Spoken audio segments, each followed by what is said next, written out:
Everybody's showing up. Everybody.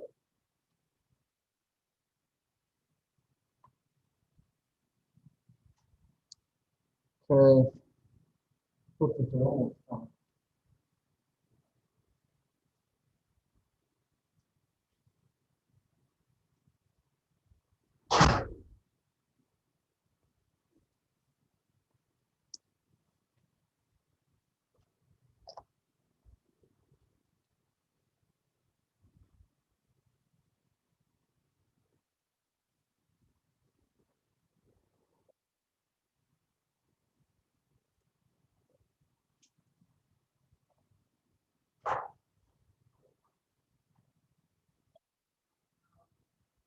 Uh-oh. Uh-oh.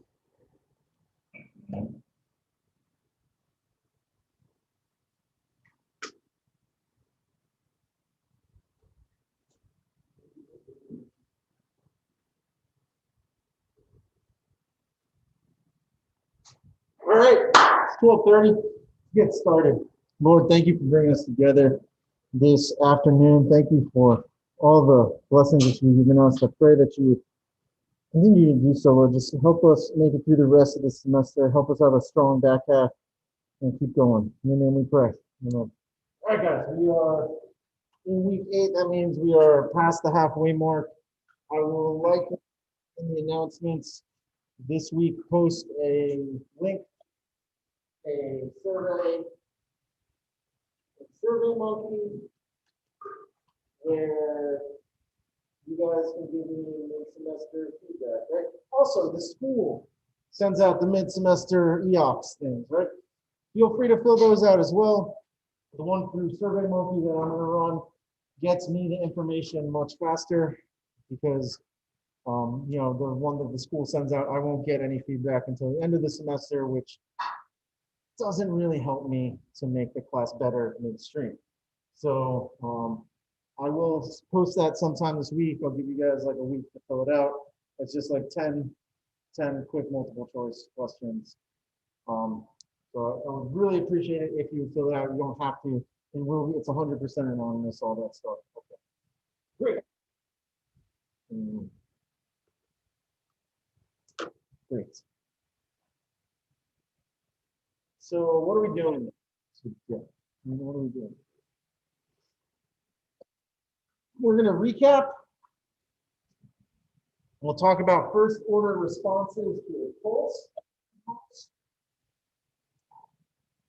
Then we will talk about second order systems the rest of the time.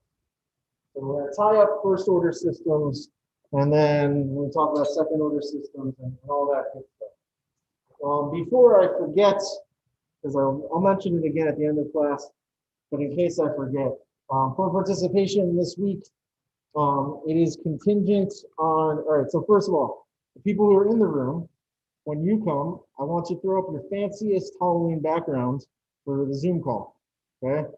So that's that, and people who do come to class on Thursday, please dress up in your Halloween costume.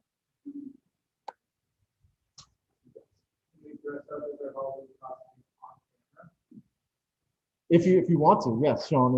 If you want to, you can dress up as your Halloween costume on camera. That's it's fine.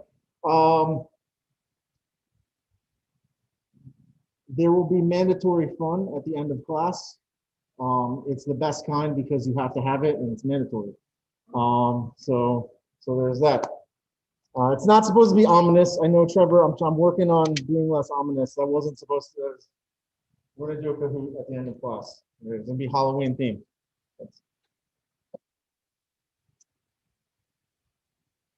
Okay. So recap. If I can get my clicker to work, which I probably can. There we go. All right. What 3 things that we did last week? And now, don't all clamor to answer at once, please. Restrain yourselves, right? But what are 3 things that we did last week? Step response, yes. Step response, there's something in the chat. DC gain in steady state and linearization. Did we do linearization? Undetermined coefficients. 52. All right. So yeah, we did a lot of stuff last week. Step response ties directly into what we're going to be doing today, right? For most of the class, we're going to be talking about system responses. The first little bit, we're going to continue on and tie up first order system responses. The rest of class will be second order responses. DC gain and steady state are really important criteria when we go to drive, or not sorry, drive. When we go to draw our system responses, right? Specifically for first order systems, because we need to know what the steady state value is going to be. So we use DC gain and steady state. I should probably write steady state, the whole thing, not just steady. Right? Because remember, what happens at steady state, right? At steady state, nothing is changing with time. So we can set all of our time derivatives equal to 0 because d dt is equal to 0 since nothing's changing with respect to time. Right? And when we do that, we're left, whatever's left has to be our steady state response. Right? And then diffie-qs. Yeah, we went back through, we talked about the diffie-qs. We're going to talk more about it today, too, because all of this is directly tied into differential equations, right? That's what we're doing.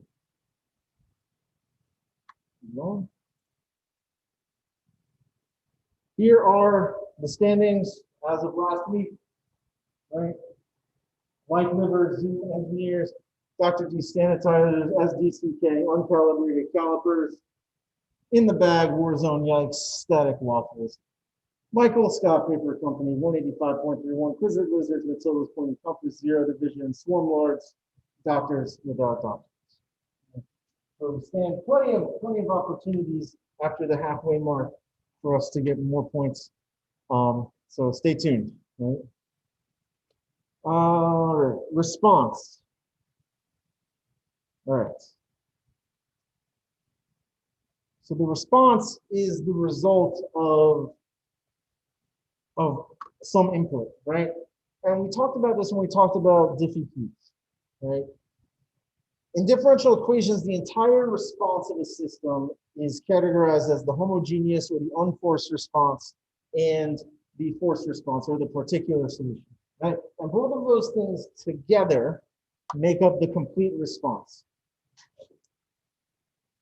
The homogeneous response is the natural dynamics of our system, right? So how would the system behave if it were not acted upon by some outside forcing function, right? This is an interesting concept, right? But think of it this way. If you were to pull, say we had a mass hanging from a spring from the ceiling, I was to pull it down. Obviously there's some input force there, right? But let's say I just held it there, right? Where the spring is not compressed and I let go. The only thing that's input there is gravity. And the natural dynamics would be, how does this settle, right? How does this oscillate, okay? In a perfect world where we ignore friction, right? It will just oscillate harmonically forever, okay? When we start pulling on things, right, that's a forcing function. Am I putting a ramp in? Am I putting a step in, right? In this class, we are only going to be concerned about forcing functions like steps, ramps, pulses, impulses, ramp and hold, yeah. Those are the major flavors, right? We're also going to do sinusoid, but not right now. I'm going to save that, and that's its own section. We're going to talk about that for like a month by itself. All right. Because of what we know from differential equations, we are going to assume that the particular solution takes the form of whatever input I put in. Right? So if I put in a step, I'm going to expect to get a step looking thing out, right? If I put in a ramp, I should expect some ramp mechanics to come out, right? This is the idea. So the response is made up of the homogeneous and the particular solution. However, we can look at this under a different light.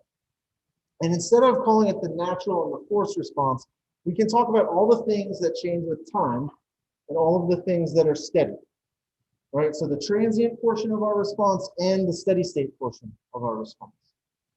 Okay, so there's two different ways of looking at the same response. And it turns out for performance criteria, for performance parameters of any system, it's often ideal to talk about the transient versus the steady state, right?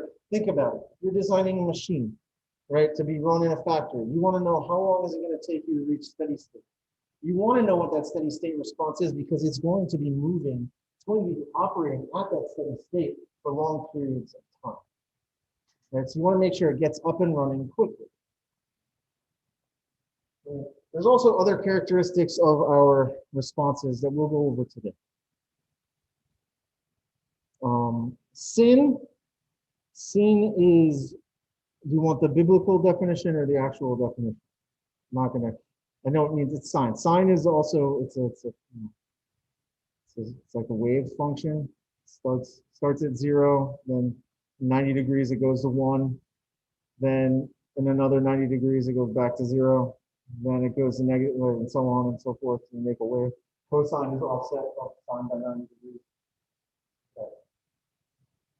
We're going to talk specifically about sine waves and cosines, all sinusoids, later when we talk about frequency response. That's when it's going to come up. But there are a large portion of responses in the real world that we can model as sine waves.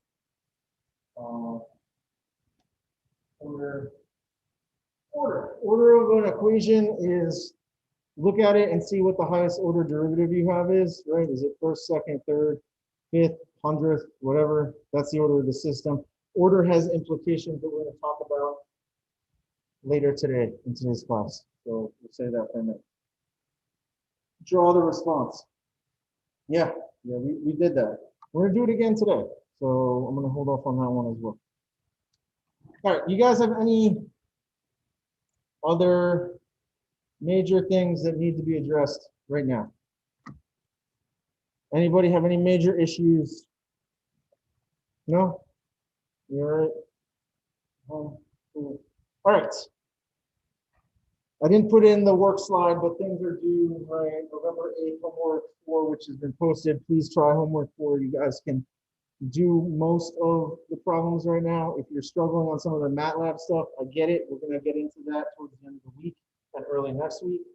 But the rest of the problems, most of them have a by hand portion and a MATLAB check. So, you know, also don't just write, I checked this in MATLAB, that, I mean, you know, show me the plot of what you got out of MATLAB.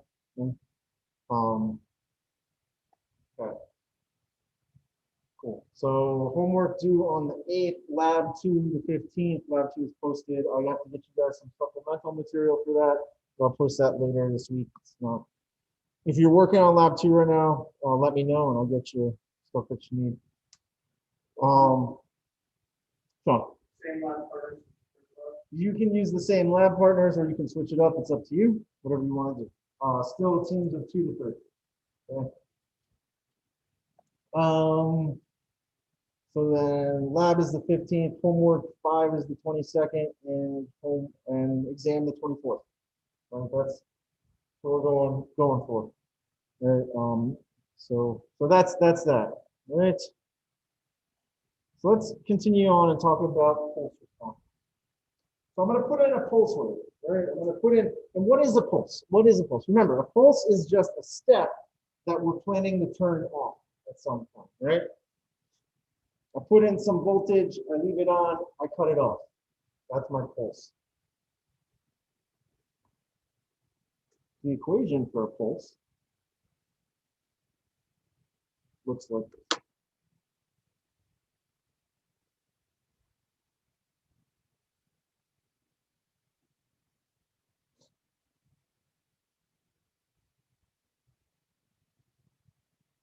That's the equation for it.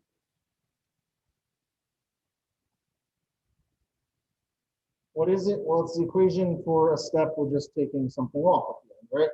So I've got from 0, I have it as 0 for time before 0, right?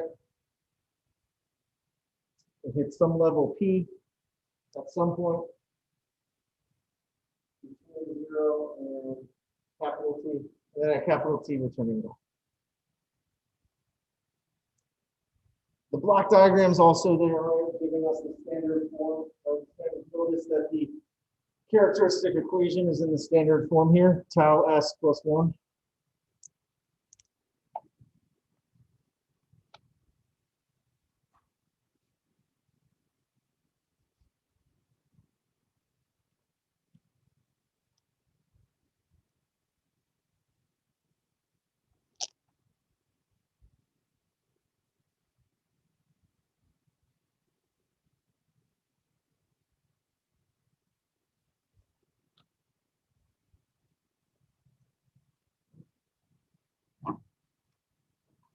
So there's two cases here.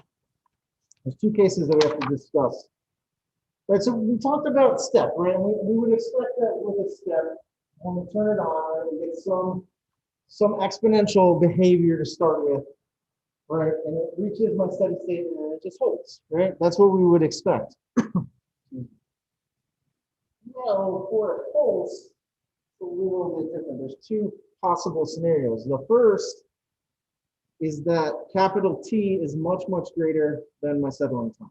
So the amount of time that I have my pulse active is longer than the amount of time it takes me to reach steady state. Right? And so what happens, right? We have this initial part that looks like the start of my step response, right? That I'm going to draw here. And so that looks like the start of my step response. Then I'm going to hold at steady state, right? And then it turns off. And when it turns off,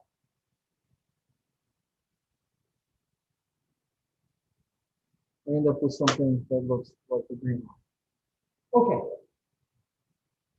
So we understand the first half of this, right? We understand the first half, or the first 2/3, right? But what happens when it turns off? Well, when it turns off, we no longer have a forcing function, right? So there's no particular solution anymore. And what happens is that now we have only the homogeneous equation to fall back on, right? It's equal to 0. So we have to use our natural response. Our natural response is going to mirror the startup portion, right? That's our natural response as well, the transients. So this is going to die out. How long does it take to die out? It takes T, capital T, plus 4 time constants. What's the time constant? The time constant hasn't changed, right? The equation is the same. So let me ask you this. Remember, for a step, the behavior of this red line depends on my initial condition, yes? If my initial condition is below steady state, I have an exponential growth getting there. If it's above, I have a decay, right? So now what we're saying is when I turn this off, I've changed the steady state, right? When I turn this off, steady state is now 0.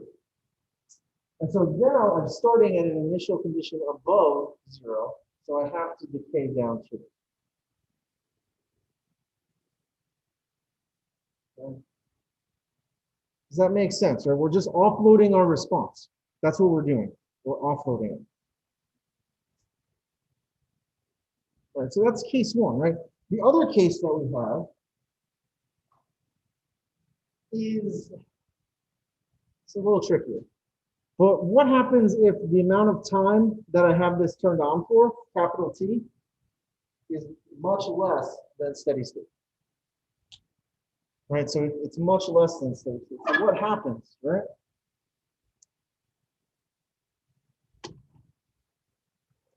And so we'll use the same color coding scheme here, right? I want you to take a look at this curve, right?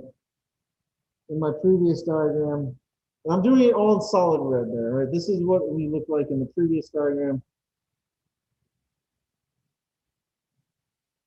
Notice there's no steady state response here, right? There's no blue portion of the curve.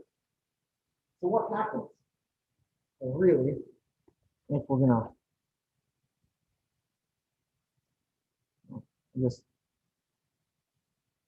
make this dotted so we don't get too messed up.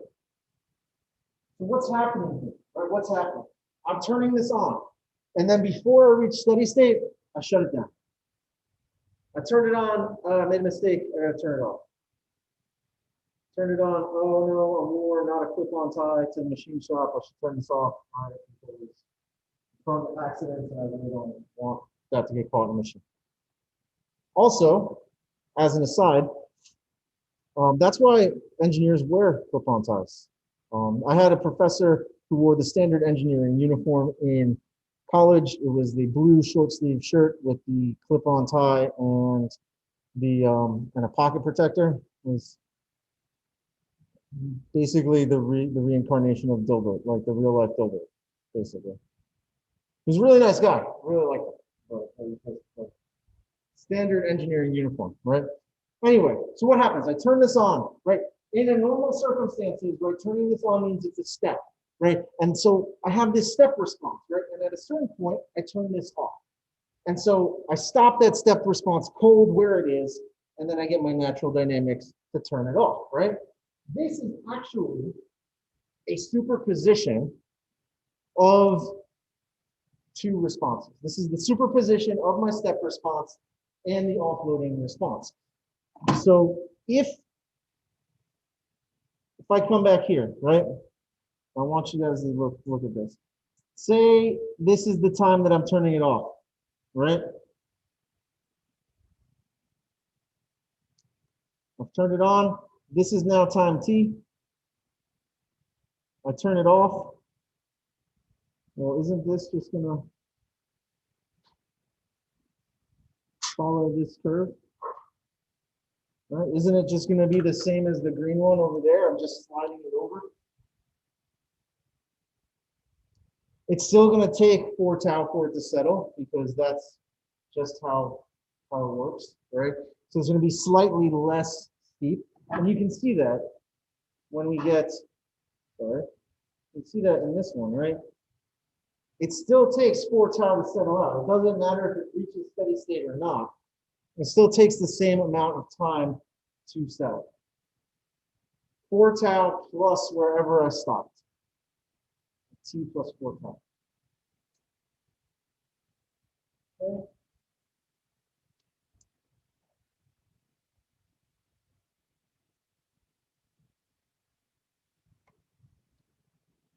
The example I used in the earlier class today was, when your toddler wants to have a light switch raised, right?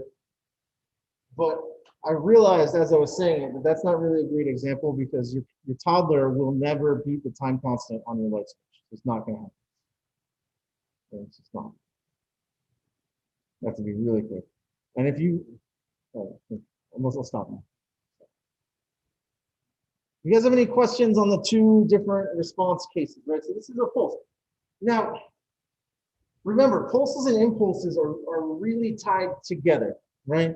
Pulses and impulses are tied together, right? Because remember, an impulse is just a pulse that's infinitesimally small and infinitely strong, right? It has this infinitely strong force that is happening over a super short time window, right? So the way that we defined a pulse last week was if we take the limit of the duration, as that time duration gets smaller and smaller and smaller, right, we will get an impulse. Right, and so that's kind of what we're doing here, right? So just to tie up these pulse responses, right, we can obtain the impulse response if we take our pulse response, which is seen here, and then we're going to take the limit as the duration goes to 0, right? Now, I want you to see this as well. I should be able to do it on the next slide, I think. A.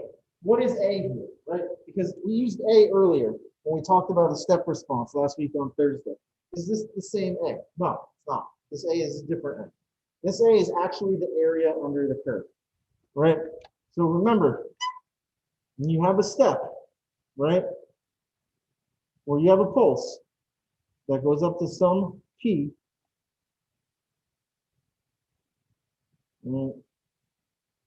that's initiated at T and ends at T, right? So this time period in between here is T minus T, or the other way, right? The other way. The area under this curve is what they're talking about here. What is B? B is the coefficient in front of my input.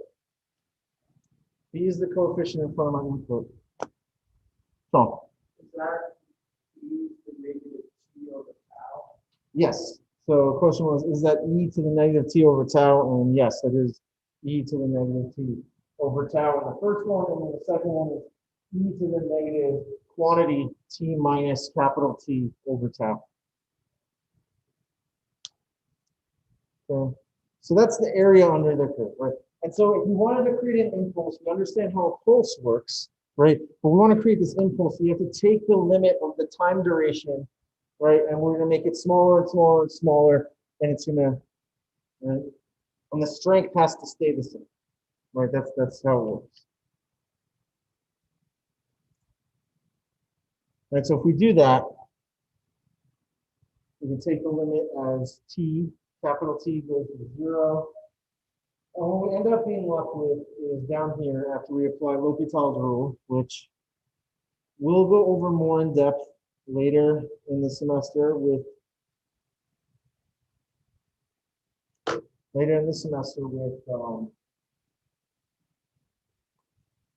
wait, I'll get there. With Laplace transforms. We're going to need that again, especially when we're talking about, final value theorem.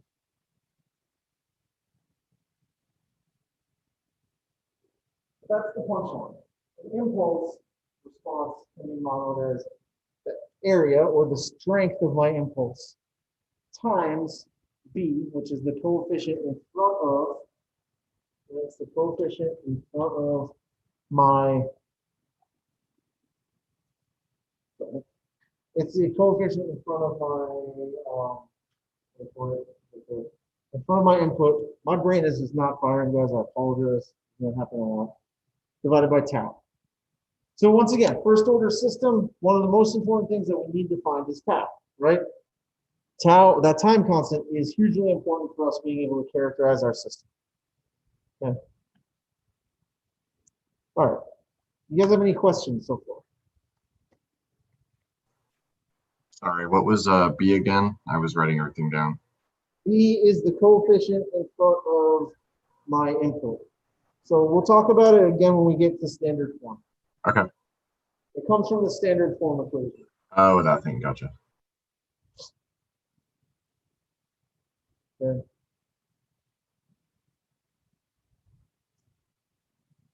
Any other questions? No?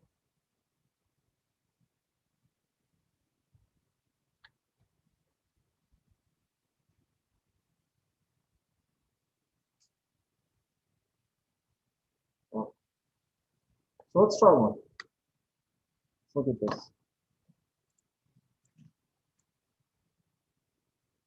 Hey, look, I've got this RL circuit model. Hey, we've done this one quite a bit. And look, it was nice enough, we even just got it right there. Right? We don't even have to do the model ourselves, even though we could, because, like I said, we've done this one quite a bit. Right? Quite a bit.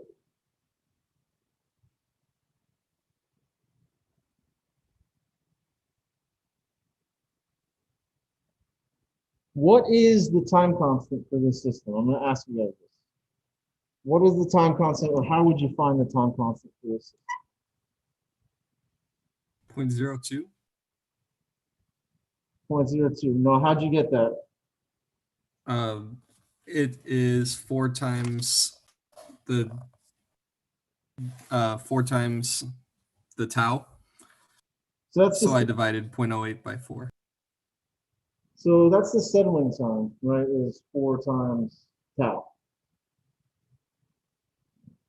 So there's an easier way to come up with it. If you write down your standard form equation, what do you end up with?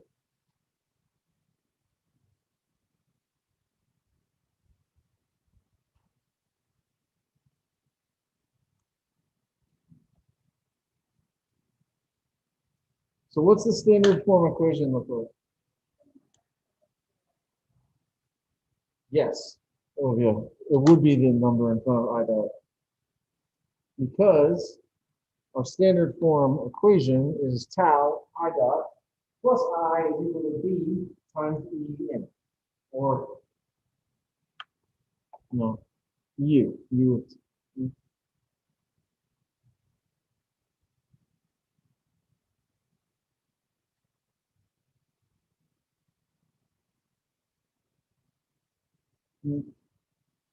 We know that the voltage input is an impulse, right? And we know that it has a weight of 0.08, right? So that's just the strength, 0.08, or what we were calling A before.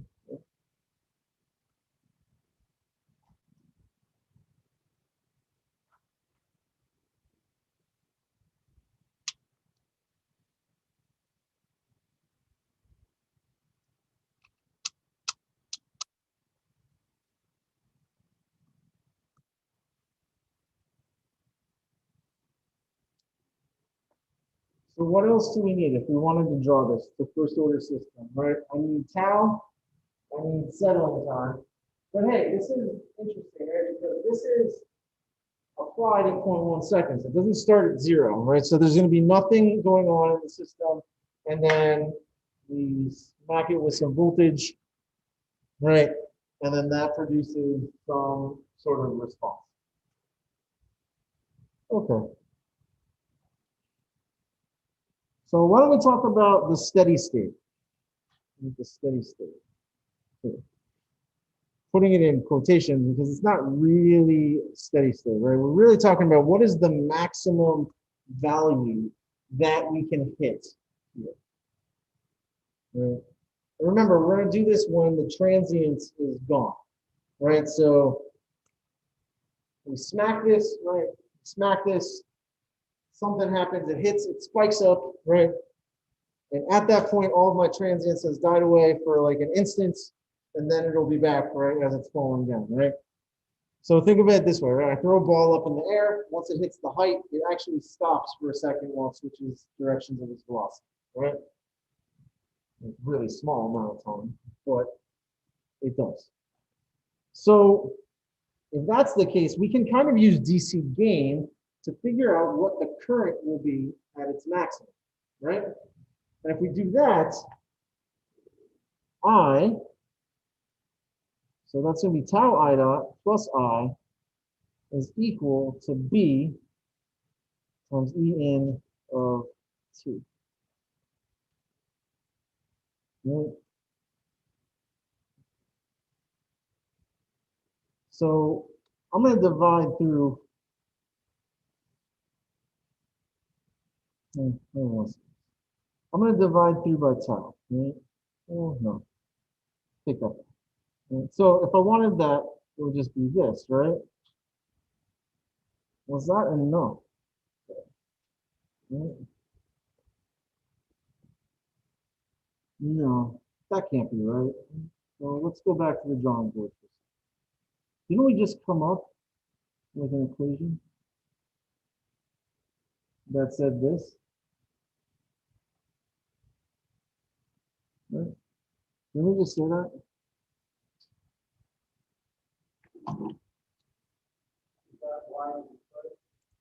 Impulse. This equation, right? This equation. We know A, we know B, we know E in, right?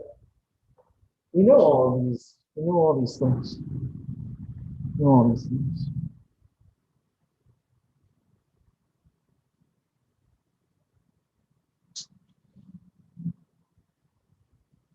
Right?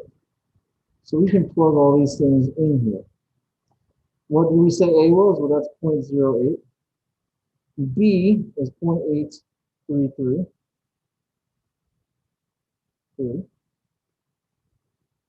Tau, 0.0167.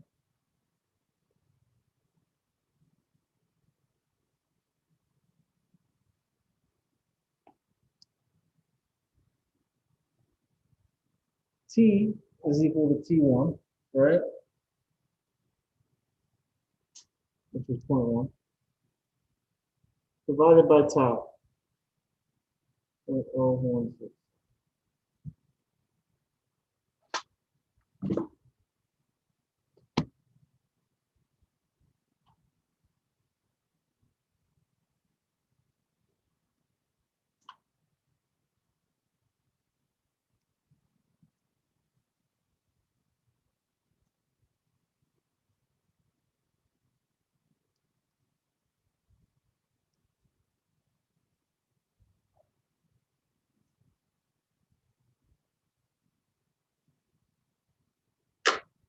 Point 0.01 amps. That's what it's in there. Yeah. So we got that 0.08 per A at voltage input at the input. That was at 0.08. Yeah. The weight is A. Right. Remember, when we're talking about impulse, when we talk about the weight, we're talking about the area under the curve, essentially. So that's not a lot of amperage, right? Pretty small. Well, most of the time when we deal with circuits, right, we get milliamps out, right? That's really 10 milliamps. Not that bad.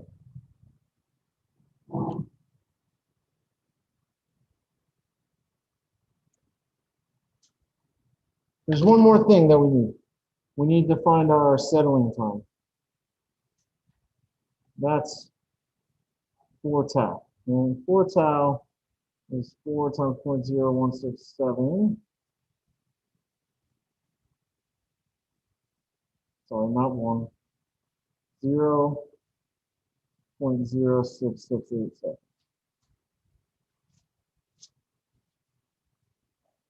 So it's pretty fast settling. So let's start drawing.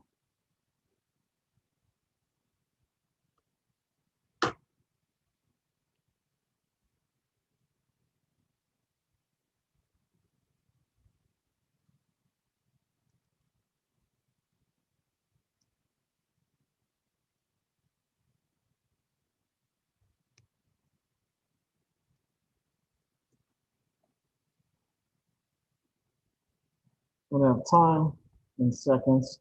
I'm going to have current in amps.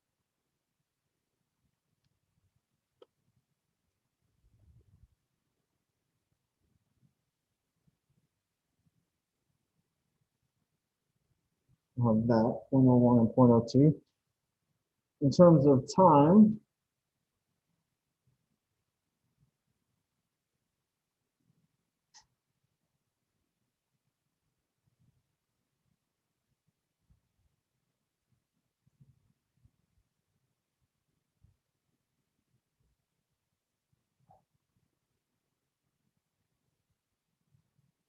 okay, we found our steady state response. That's I steady state. Well, I don't like calling it steady state here. It's not really steady state, right? This is just the maximum, right? So let's call this I max.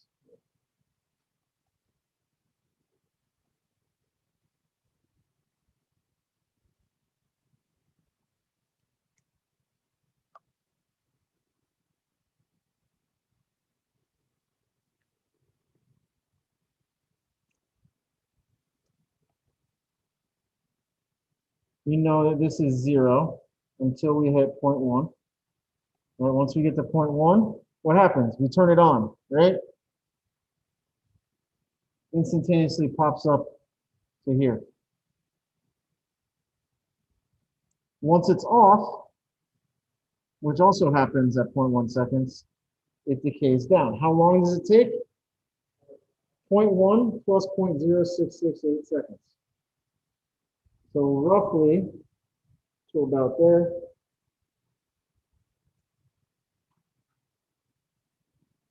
It's something that looks like.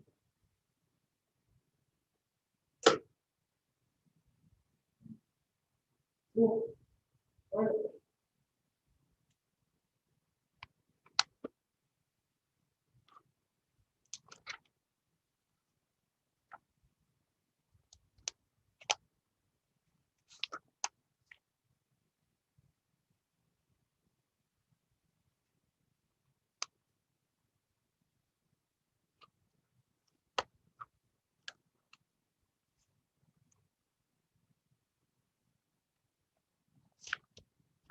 You guys have any questions?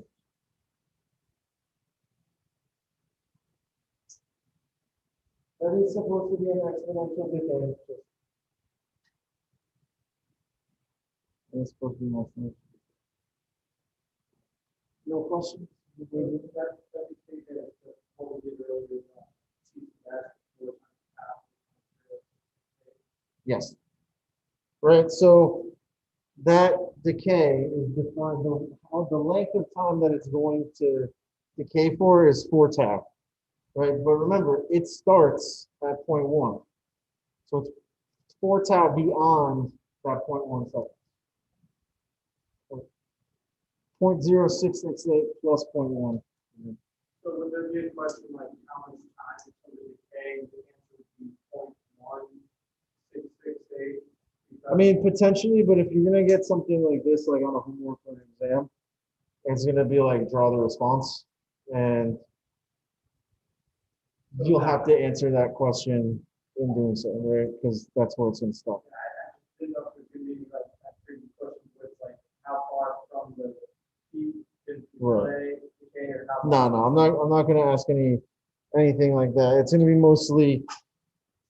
So I mean, if you look at the homework, right, it's like, hey, here's a model this system, right? Model this system, draw the response to a step input of certain strength or an impulse of certain strength, right? Like that's what we're looking at. How's that? Do you have a question?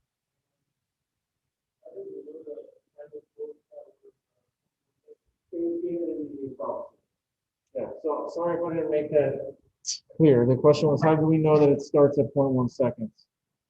Right here, it says the voltage input is applied at T1 is equal to 0.1 seconds.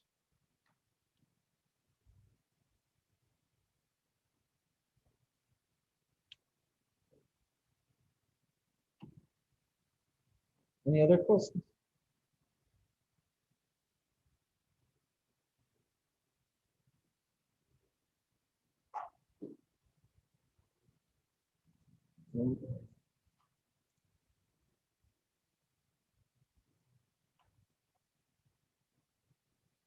Yeah, sorry, Chris, I just saw your chat message.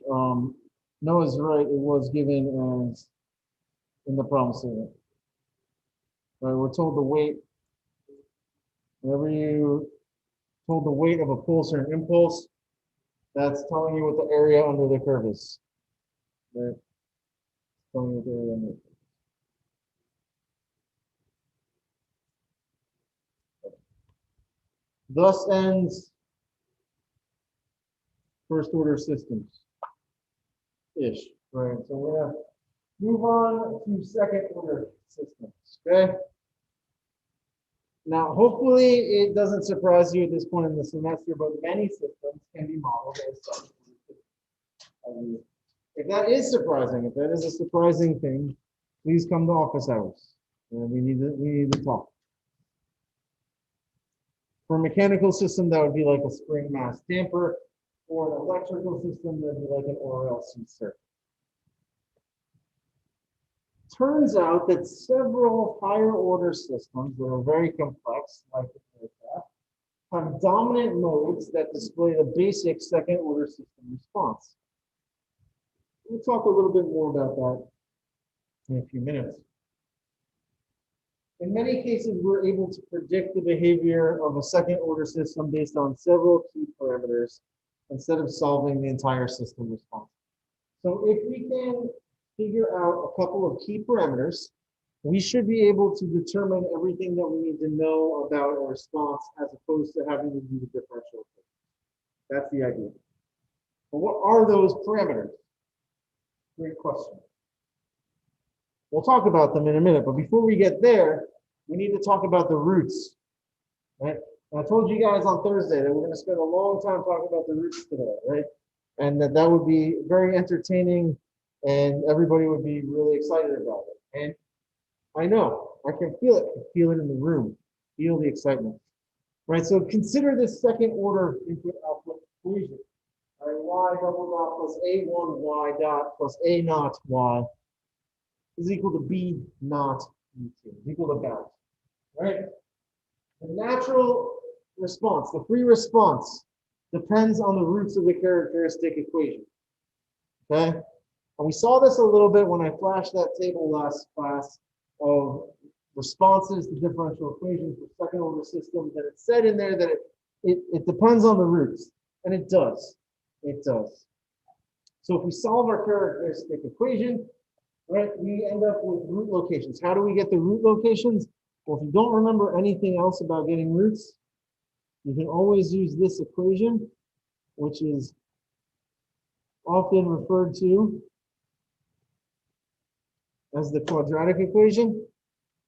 If we solve this, this will give us the roots of a second order system. Now, it only works for second order systems, right? It only works for quadratic equations, right? The quadratic equation only works for quadratic equations. And it only works for quadratics. In this class, we're going to use j as the imaginary number. J is equal to the square root of -1. Talked about why a little bit last class, and it stems from the fact that control systems and signal processing was for a long time an electrical engineers only thing, and then mechanical engineers did it better. All right, so that's that. I said it. It's fine. They're not here. All right. So there's 4 different cases for the roots. Okay. If we're looking at this equation, there's 4 different things that can happen if we solve it. You can either get real and distinct roots. You can get real and repeated roots. You can get complex conjugate roots, or you can get purely complex roots. And we're going to step through what each of these means. Okay. But if I solve this equation, there are 4 things that can happen. And so there's 4 different root responses, right? If you solve this equation, you will always get 2 roots. Always. Because it's a second order system. And it only works for second order systems, right? So let's talk about the first case. In case 1, I have 2 distinct real roots. Now, let's use this equation here as our example, right? Y double dot plus 4y dot plus 3y is equal to u of t. Well, I'm going to find the characteristic equation, right? Then I'm going to solve for the roots. Turns out that the roots here are -1 and -3. And we know from previously and from differential equations that that means the homogeneous solution will take the form seen on the board here, right? C1e to the -t plus C2e to the -3t. If you're looking at this, you will notice a couple of things. First off, there is 1 exponential response per root. Secondly, well, what follows from that, I guess not secondly, what follows from that is that that means there's 2 time constants for this system.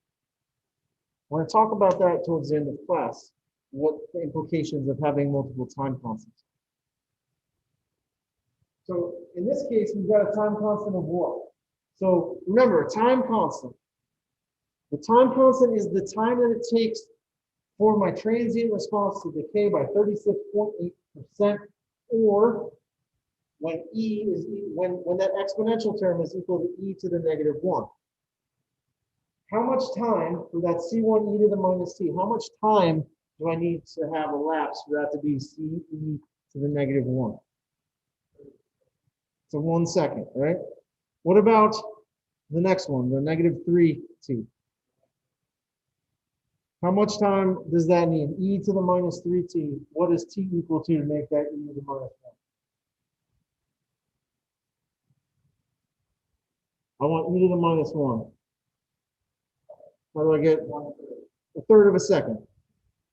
Right?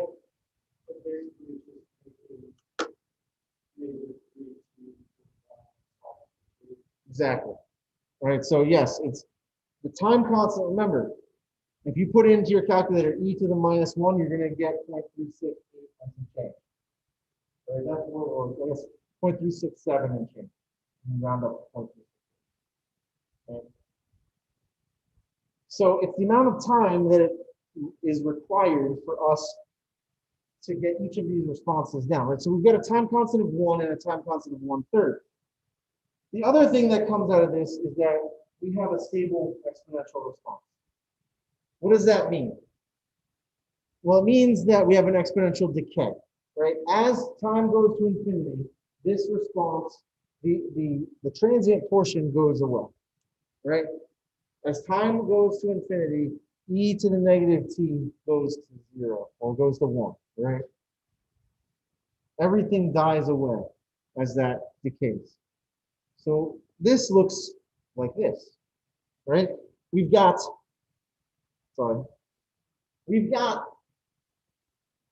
on the left here our complex plane, our S-plane.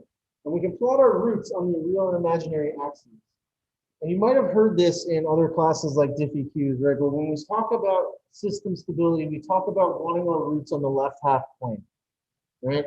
The reason we want our roots on the left half plane is because the real portion of the roots dictates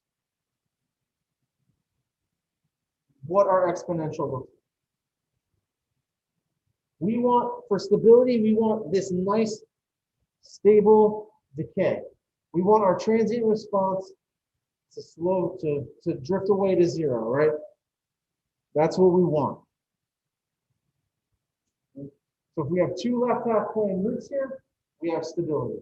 Beautiful. Negative roots mean stability for us. Right? Negative roots mean stability. Or negative real roots. What happens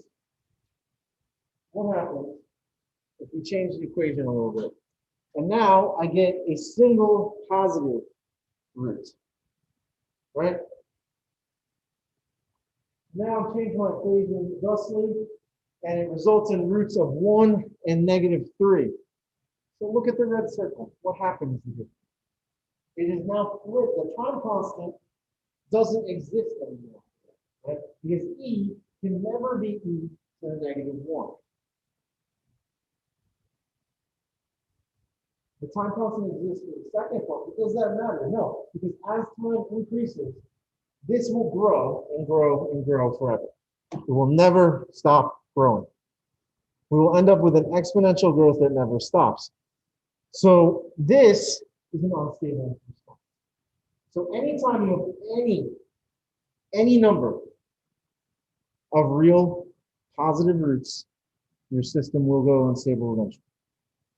Is this the be-all, end-all of your system? If your system's unstable, is that it? Well, should you never, ever use it ever and just throw it in the trash? No. This is why control systems exist. This is why control systems exist, right? We as engineers can force systems that are unstable to be stable through a control system. High performance aircraft are inherently unstable. By themselves, they are unstable. A Segway by itself is unstable, right? If you put a Segway standing straight up and down and didn't turn it on, it just falls. The control system makes it stable and forces it into a stable position. So the natural response is composed of the exponential functions above, but e to the t diverges to infinity, and therefore it is unstable. And this is what it looks like, right? It just goes. It just goes.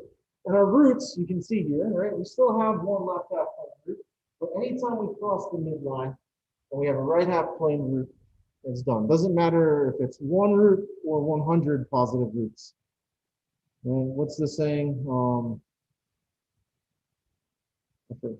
One bad egg spoils the batch, right? Isn't that the saying? If it's not, it is now trademark. Done. I did it. Don't let your names be names, guys. Said that one backwards. All right. There's one more case here. There's one more case for real distinct roots. What happens if I still have one negative, but my other root is 0? Right? So I've got one negative and one 0. Well, you can see again, the red circle, right?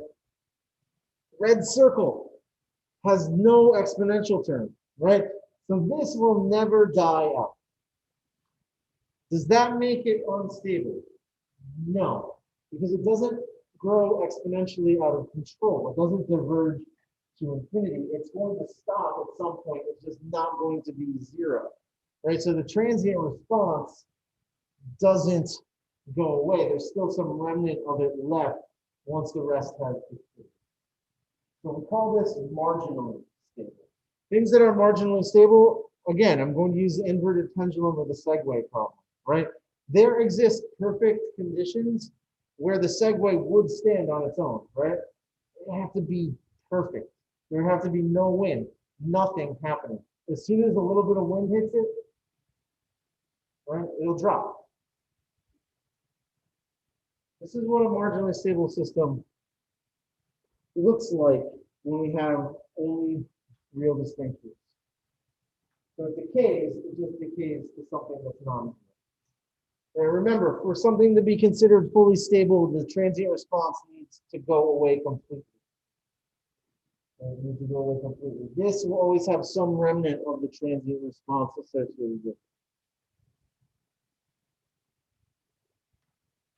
In some cases, that's fine. In others, it's not. They're typically marginally stable points in the system are typically places where it doesn't take much energy to force it into instability. That's typically what it is. You guys have any questions about real distinct roots? Or distinct real roots, as some people call it. Sean. Can you go back to what was one last thing? Why is it starting with zero? That's a good question. Why does it start above zero?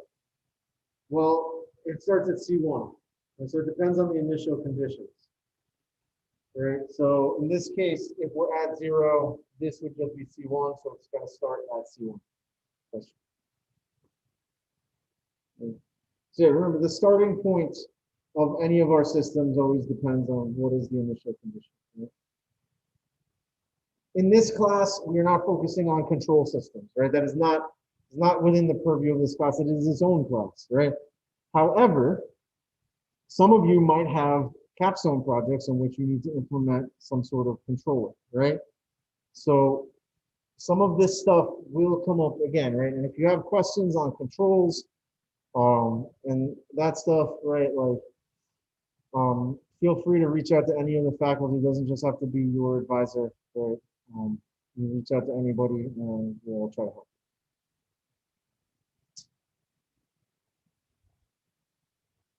Any other questions on distinct real roots? Is this somewhat of a review from DiffyQ? Maybe, hopefully. Good. We've seen these before. All right. What about real repeated roots, right? Real repeated roots. Okay. So there does exist such equations as these where I would have like -3 and -3 as my roots, right? So if I use this second order equation here, I'll end up with R1 is -3 and R2 is -3. And this changes our system response slightly. And you can see it right here. There's an additional term, right? Don't be fooled. This and this are not the same, right? This has a T in it. That has a T in it. It's C1T e to the -3t plus C2 e to the -3t. Well, this one I know, right? So these are both decaying exponentials, right? So we should hopefully still expect this to be stable, right? But it's going to look slightly different than what we saw before. It's going to look different than what we saw before. Let's take a look.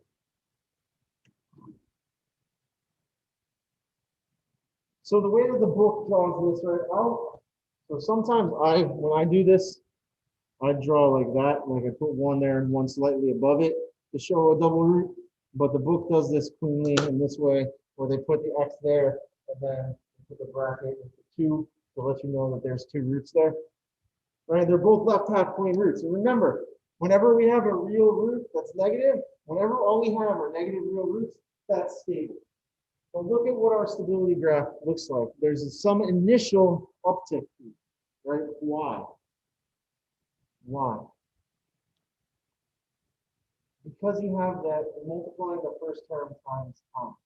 So you're going to have this ramp to start with, and then eventually that ramp is going to die out, right? Eventually the exponential is going to overtake that ramp and force it to decay, right? That's eventually what's going to happen.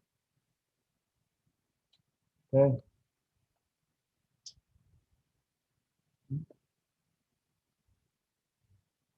Okay. So then what? So what next? What happens if I have two positive ones? What happens if I've got two positive?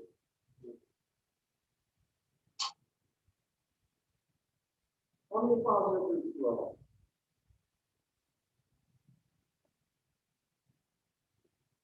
I've got two. Two is a number that's greater than 0. So we're going to be unstable, right?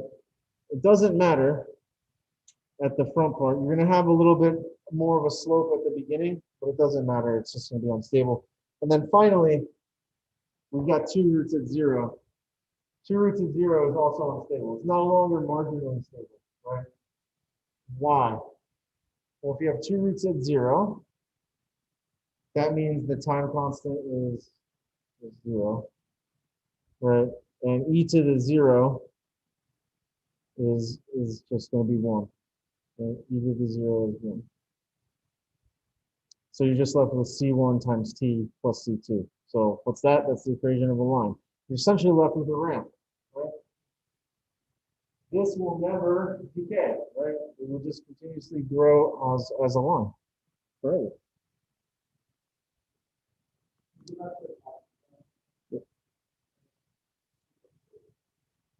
You guys have any questions on repeated roots? Where repeated roots get really tricky is when we start talking about inverse Laplace transforms. That's where they're going to get really ugly. Okay. Any questions on repeated roots though? No? We're good.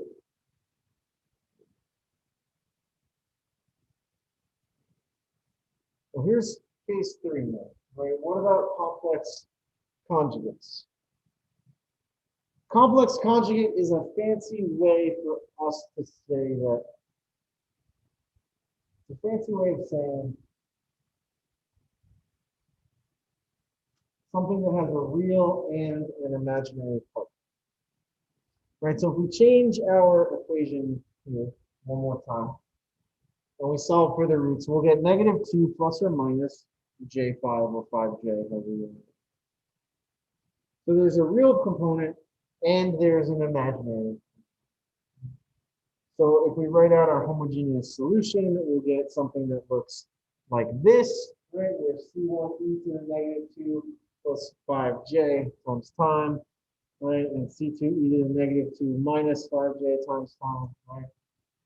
And then we can algebra, and then we can do Euler's theorem or Euler's theorem, however you want to say it, which says that e to the j times theta is equal to cosine theta plus j sine theta, and we can plug that in. And look what happens. Because we have a complex conjugate, we end up with something that is both a function of an exponential and a sinusoid as the natural response. Right? This is, remember, again, we were talking about the natural response of the system. Right? There's going to be some oscillation that is in part due to the system. And on top of that, it's going to be decaying, right? Those sinusoids are decaying because they're each being multiplied by e to the -2, or 2t in this case, right?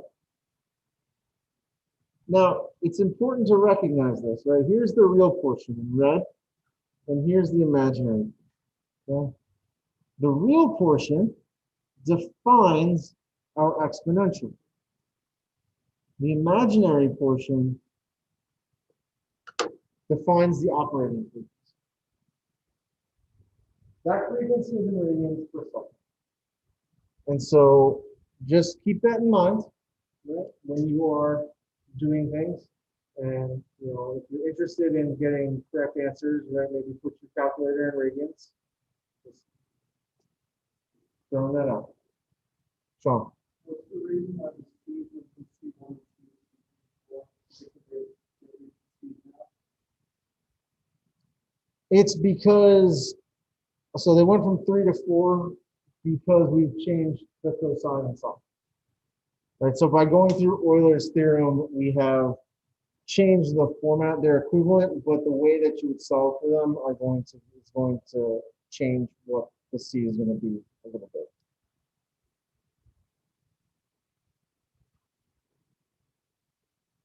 Because of the way that this homogeneous solution looks, we will end up with a stable, damped sine wave or sinusoid. So, what's a real life example of this? I pull my pendulum back and I let it go. This is a damped sinusoid. It's eventually going to stop, right? The position will this. It's going to look like this. Notice these are at plus or minus J, right? This damped sinusoid follows this envelope. That's KE to the alpha t. K is what we consider to be the system-wide gain, right? This KE to the alpha t is going to be related to this, right? This is the decay that we're following. This is the decay that we're. What's that?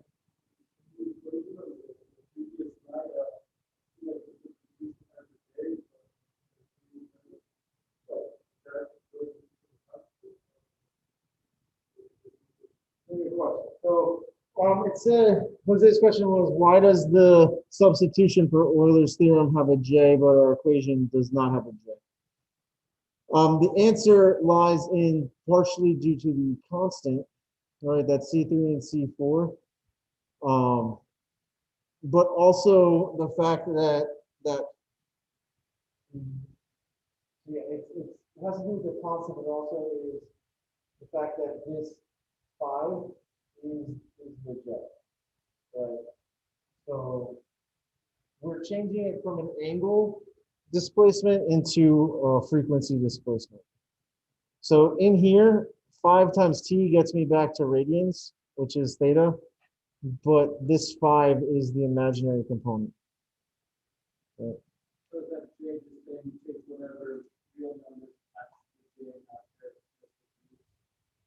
so if that was 4, you got J goes that is sine. Yes. So the important thing to remember here, right, is that the frequency that you're operating at is directly tied to your imaginary quotient of medium. Right, so a good note to bring up, right? So that means that the further away that I go from the real axis, the larger that number is, the higher the frequency is, right? Which means I'm going to be squeezing my peaks together, right? The more sine wave I'll have over a shorter period of time. The closer I am to the real axis, right, the more that this will flatten out and actually look like the exponential curve, right?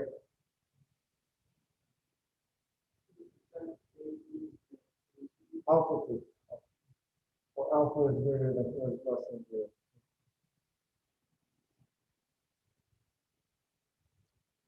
Okay. Similarly, we can rewrite our equation and we can get out positive complex conjugates. Right? So the thing about complex conjugates is this. You will have pairs of it, right? There's going to be, you'll either have minus, plus or minus j, or positive plus or minus j, right? You're not going to have anything other than complex conjugate pairs because of the way that the quadratic equation works, right? So we'll talk about what happens when we have real positive parts. Now, let me ask you guys this, and I know it says it up there, right? But what would you expect? Stability or instability for something that has positive real roots?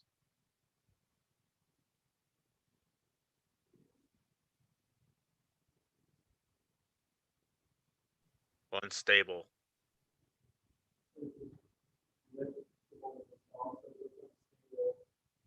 Yeah, it's going to be unstable, right? And the reason is because remember, the real component of our root defines what our exponential is, right? Mhm. It's the same root, right? It's just a positive version of said root. So this is still here, and that is still there. So now this sine wave is going to grow uncontrollably forever, right? It's still going to follow this envelope, but this is now e to the alpha t, where alpha is positive. I just flipped where we are.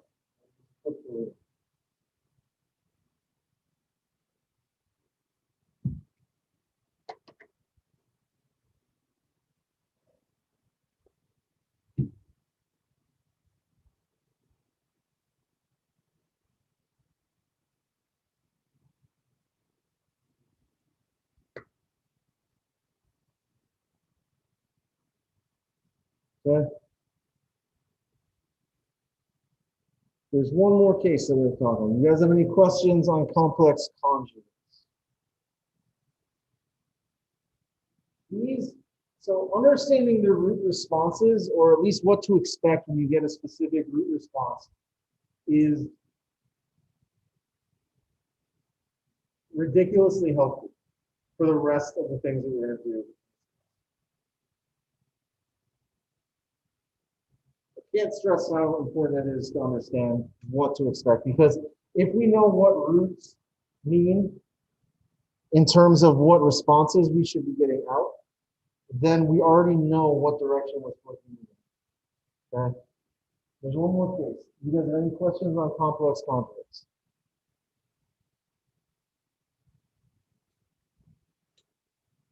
So the final case is what happens when I have something that's purely imaginary. If there's no real part. So the real part is 0. Right? So if I rewrite my equation thusly, I'll get plus or minus 3j, right? And look, I'm left with just my sine wave. Just my sine wave. There's no exponential now, right? There's no exponential. I'm just left with my sinusoid, sine and cosine. This leaves us with an undamped harmonic oscillator.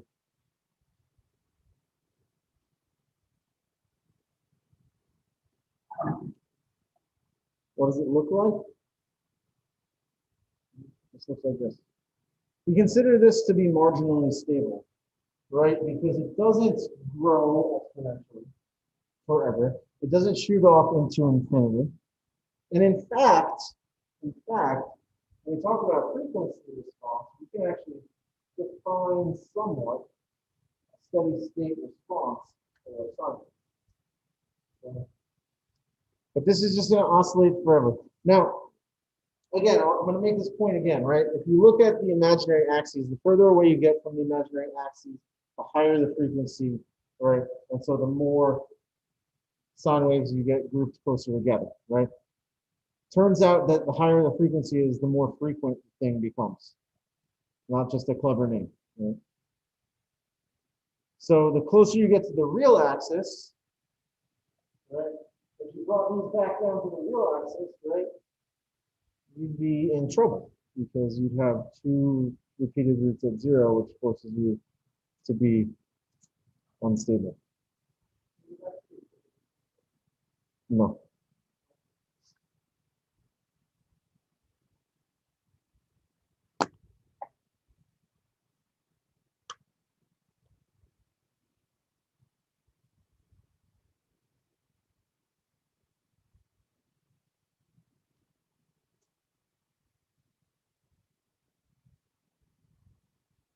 Okay.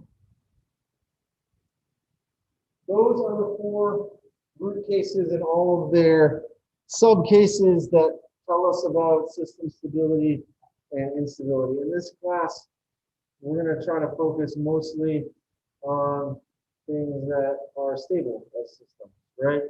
Because we're not implementing any control systems.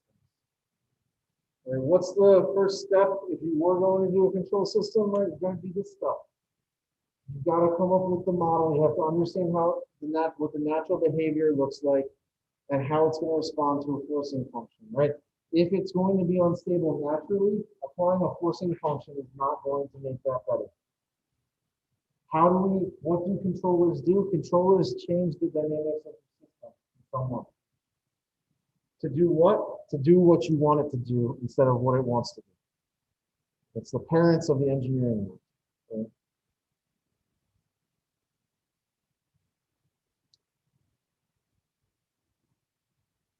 But that's another class, not this class. This class, we're just going to talk about how we analyze it. Okay? All right, so I talked a little bit about it earlier, right? But there's a couple of parameters that we can define. Right? There's a couple of parameters that we can define that will allow us to know everything about a second order system without having to do the analytics, right? That being said, for the price of being able to find the roots of a system, you get an awful lot of information right off the bat. Right? For the price of doing a little bit of algebra, you can tell a lot about a second order system or straight away. So we're going to talk about damping ratio and undamped natural frequency, or as some people will call it, just natural frequency. Turns out that with these two parameters, zeta and omega n, we can define everything about a system that we need to know in terms of performance parameters. No. Okay.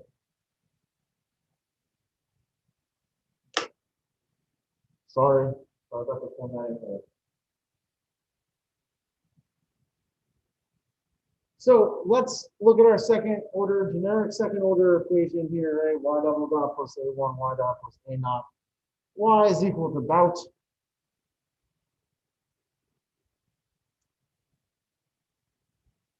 That gives me the characteristic equation, R squared plus A1, R plus A naught equal to 0. I can throw that into my quadratic formula.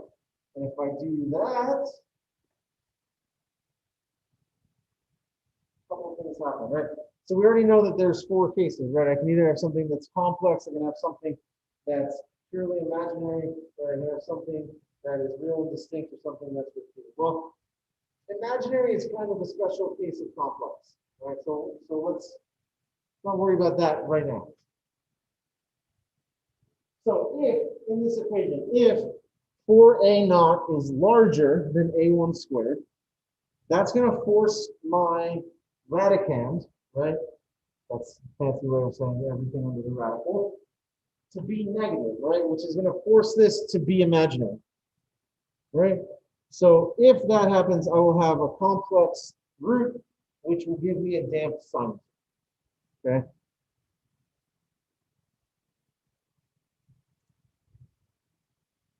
I'll rewrite it up here so that I'll remember. If 4A not greater than A1 squared, complex conjugates. Okay. If they're equal, then I get repeated roots. And if 4A naught is less than A1 squared, then I get an exponential decay. I get distinct real roots. Okay. So, if I'm looking just here, all right, I'm looking just at this underneath the radical.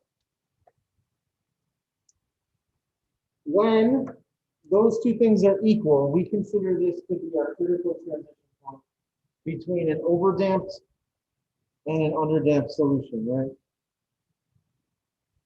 Or another way of saying that is between a damped exponential and a damped sinusoid. So if A1 is equal to 2 times the root of A naught, the system is called critically damped. Okay? Oh. So we can normalize our systems using the damping ratio to discuss whether or not our system is critically damped, whether it is underdamped, or whether it is overdamped. Okay. What is the damping ratio? The damping ratio is the ratio of the actual damping to the roots. Right? What do I mean? The actual damping coefficient to the critically damped value. Here's an equation for zeta. A1 over 2 times the square root of A naught.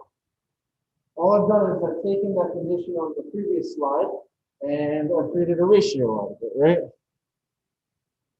If zeta is 1, then those two things are equal, and that is a critically damped system. If zeta is between 0 and 1, we consider that to be underdamped, and an underdamped system has damped oscillations in the transient response. And finally, if zeta is greater than 1, then the system itself will have no oscillations, and we call this overdamped. It just looks like an exponential.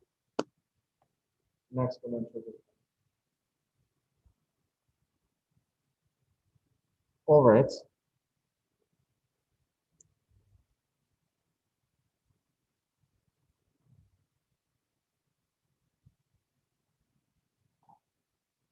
In all three of these cases, we are not talking about any of the unstable conditions.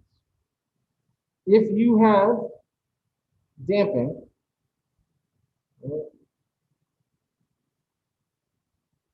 if you have a critically damped, an underdamped, or an overdamped system, you are not talking about anything that is unstable. You will not have a damped oscillation if your system is unstable, right? Because it will grow forever. Damping means that we are getting rid of it, right? It is becoming smaller and smaller and smaller over time. What happens if zeta is equal to 0? Well, then you don't have any damping. What if zeta is negative? If zeta is negative, I have a bridge that I'd like to sell you. Okay. That means don't write down a negative zeta, please. Okay, thank you. Doesn't make sense.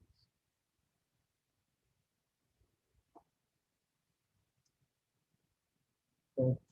So these are our three conditions. Right? We're either going to be underdamped, overdamped, or critically damped. Yes. Whenever you have damping ratio, you will have, well, right. Whenever something's underdamped, it will be stable. Whenever something's, so yes, whenever you're talking about these equations, these are for stable systems. It doesn't make sense to talk about damping when something grows forever exponentially, right? It's just how it is. Remember, damping means that we're taking some energy out. All right, taking some energy out. Oh, man. All right, so let's use our classic mass spring damper system as an example here, right? So if I wrote the characteristic equation for that and then solved for the root locations, I would get this. Now remember, zeta is equal to A1 over 2 times the square root of A0. And this should actually be a division. That should be division. Square root of K over M. Square root of K over M.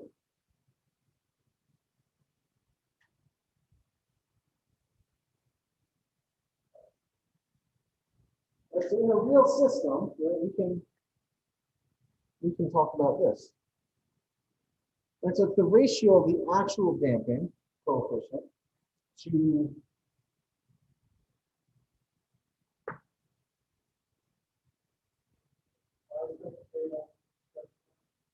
It's not scratch out, that's supposed to be a division, right? It's supposed to be 2 times the square root of k divided by n. Well, it's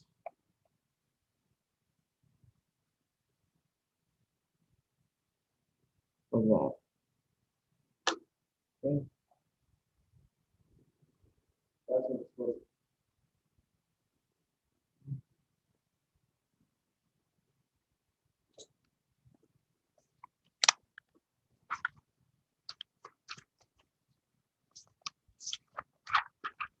We get on damping ratio.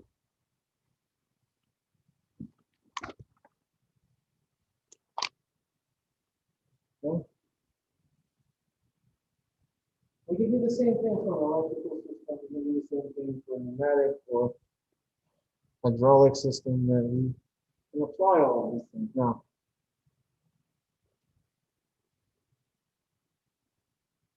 imagine for a second that we're going to treat this as if there's no damping, right? So there's no friction. We're going to set zeta equal to 0. If we do that, our equation that we're left with is here. So we just eliminated the damping, right? All right, so the characteristic equation is that r squared plus a naught equals 0. And what's left over means that our natural response is going to be that of a harmonic oscillator. Why? Because we left with just purely imaginary roots, right? And if that's the case, then we are left with what we define as the natural frequency, or the undamped natural frequency, right? Or the frequency when there's no damping. Yeah.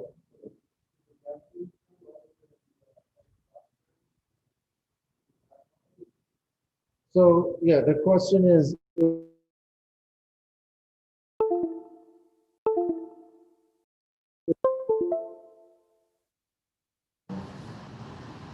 remember our damping force is BXL, right?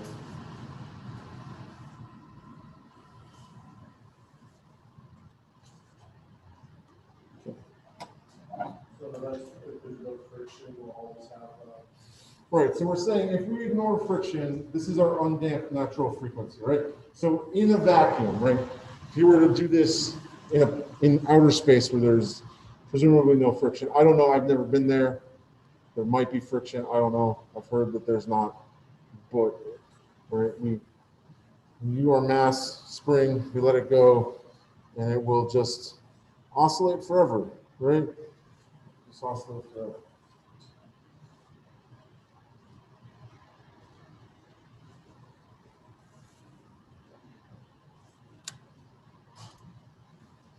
So let's talk about this in terms of our mass spring system, right? We've eliminated the damper, we just have a mass and a spring where we run through it. And look, omega n is just the square root of k over m. And I think that that's something that you probably recognize from physics, right? Physics 1, they probably talked about this a little bit.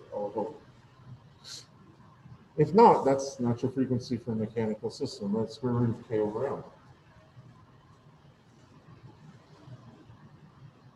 So that means that our natural frequency depends on the stiffness and the mass of our system, right? Interesting. Interesting. The larger the mass, the lower the natural frequency, which I think makes sense, right? Because the heavier that something would be, the less it's going to want to oscillate, right? Because that inertia is weighing it down. You know?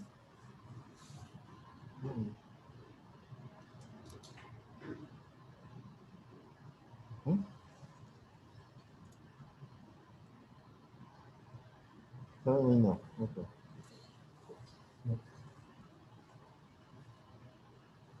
Okay.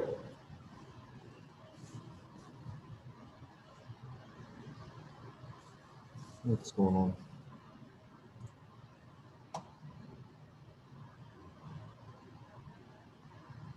To my microphone. Nice.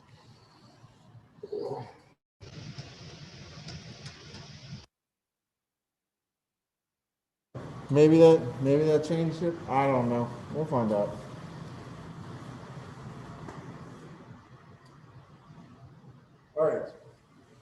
So just like first order systems, we can talk about this in terms of standard form.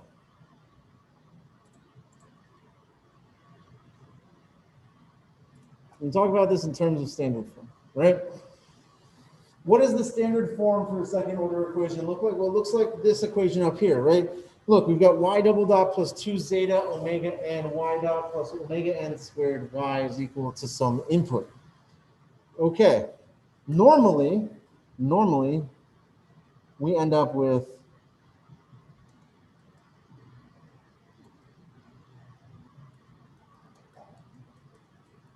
something like this, right? Normal.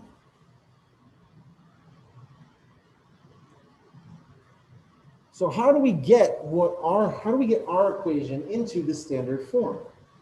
We have to divide through by the mass, right? Now look what happens if we divide through by the mass.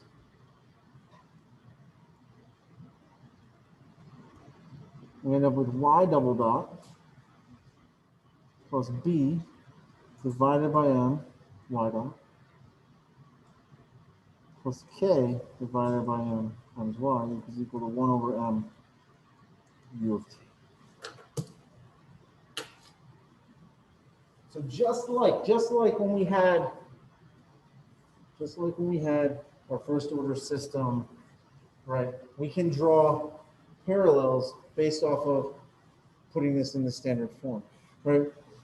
By looking at this, we can immediately grab parameters off of this, right? Because why? Well, omega n squared has to be k over m. And didn't we just find out that omega n was equal to the square root of k over m?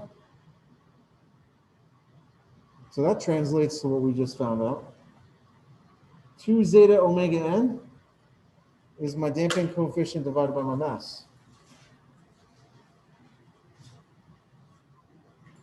If you rewrite this in terms of zeta, right, you get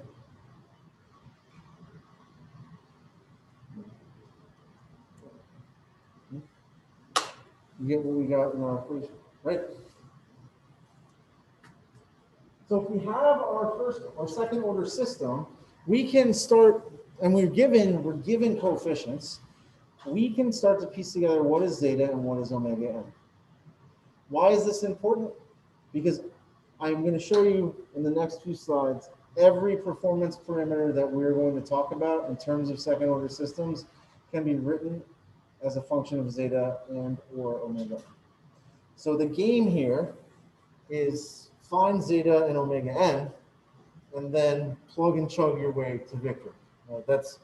You'll see what I'm talking about in a second. So for an undamped or underdamped case with complex roots, we get some roots that look like this, right? The real portion is due to zeta and omega n.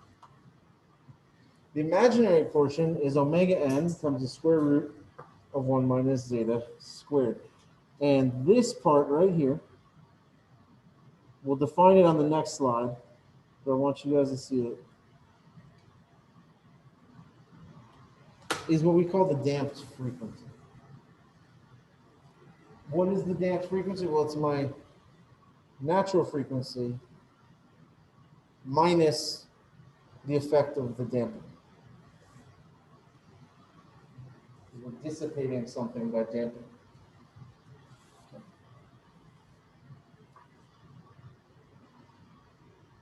You guys have any questions so far?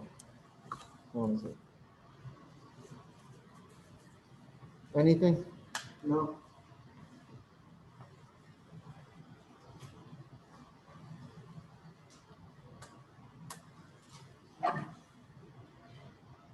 Okay.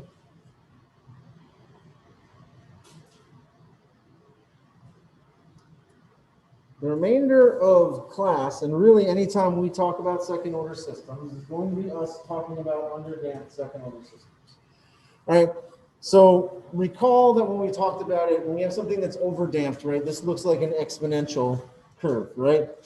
So an overdamped response would look something like that, right? Looks a lot like a first order response. If you can handle a first order response, you can handle this, right? We would just take the time constant and just draw it like we would a first order response, okay? Second order responses are a little bit trickier. So we just went over this, right? We're just repeating this, right? Just putting this up here for us to look at one more time. Right, remember the real part of the complex root determines the exponential decay rate, and the imaginary part determines my frequency that I'm operating at, right? And I defined this earlier, but to make it official, it gets its own purple box, right? And this is the damped frequency, or the frequency of oscillation of the transient response, right? So this is going to decay in some way, right? And so this is not going to be, this should be, if we're checking it, it should be less than omega n, right? Your damped frequency should be less than omega n. Why? Because you're taking some energy out, right? So it's not going to oscillate as quickly. The portion of energy that we're taking out of the system depends on our damping ratio, right? Depends on our damping ratio.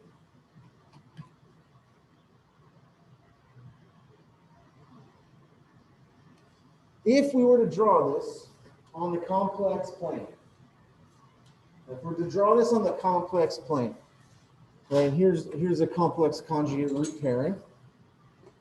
What do we get? Well, we get a right triangle, right? And you can use Pythagorean theorem, but here's something that's important. This length from here to here, that's my real portion, right? That's zeta times omega n. This length from here to here is omega d. And then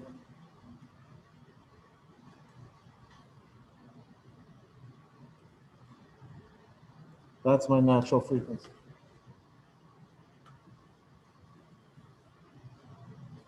So So that length B only goes to the real axis, it doesn't go all the way to the next point? correct. We measure everything from the real axis here.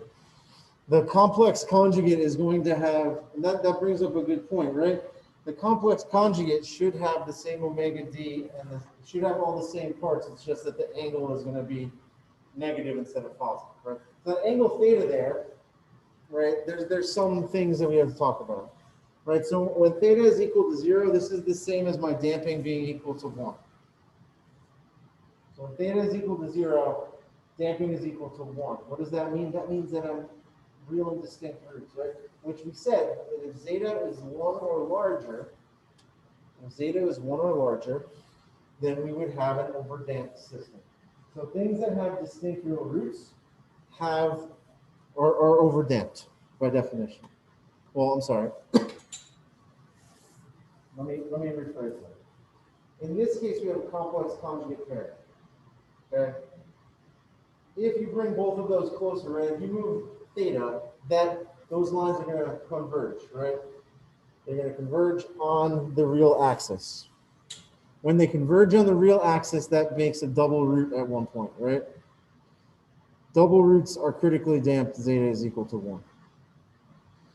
Notice this does not apply for an overdamped solution, right? This is going to tell us if something is underdamped or if something is critically damped. It is not going to tell us if something is overdamped. Okay.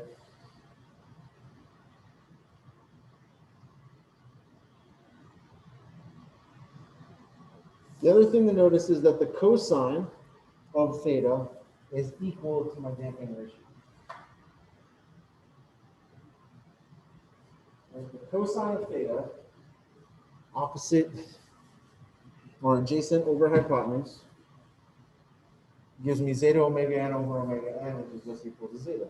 Right? So if you take the cosine of that angle, you will get back out your damping ratio. Okay.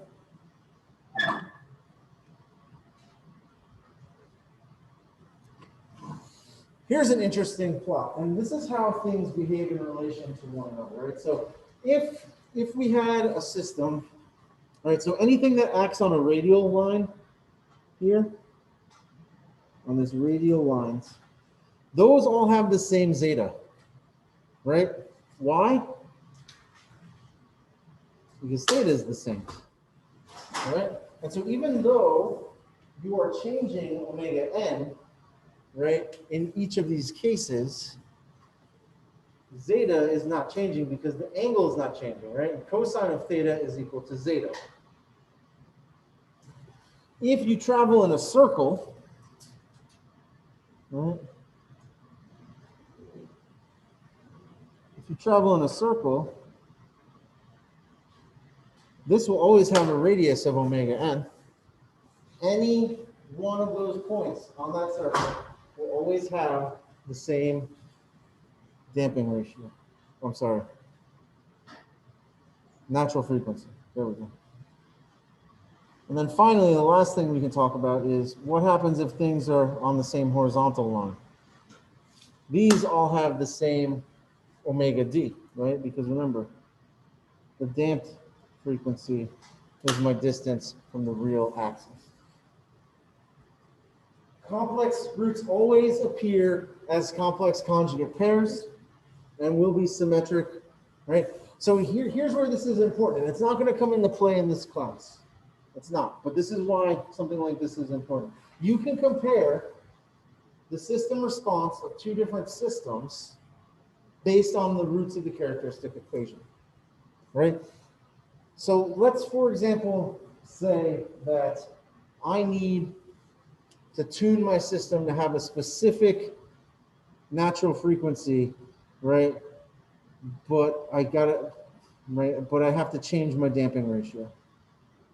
Well, I have to move it, I have to change the angle, but I have to keep it at that radius, right? I know how the roots should look here, right? I can tune my system using it.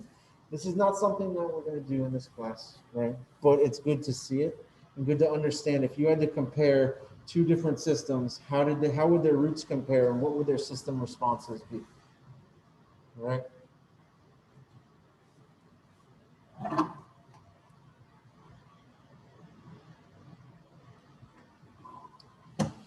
So let's talk about some performance indicators for our system, right?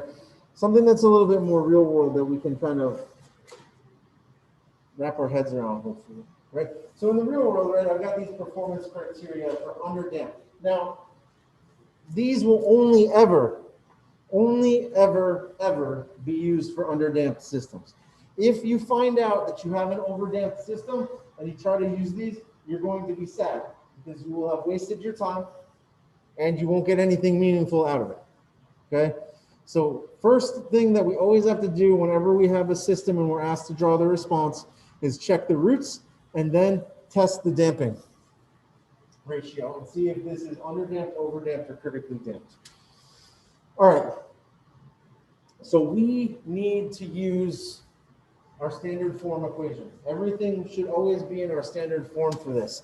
Notice we are equal to A, right? This is telling us that we're equal to some constant step input. Okay, so if I want the period of oscillation, right, I want the peak to peak time. I want the peak to peak time. What is that? Well, that's 2 pi over omega d, right? Where omega d is just omega n times the square root of 1 minus zeta squared. Right, so that's my peak time, or I'm sorry, my time between peaks, right? My period. Why is that important? Well, if we're drawing this by hand, then we know how much time between each peak, right? And this, coupled with the number of cycles that we go through, is going to let us know how many peaks we actually need to have and how far to space them apart. All right, time to peak.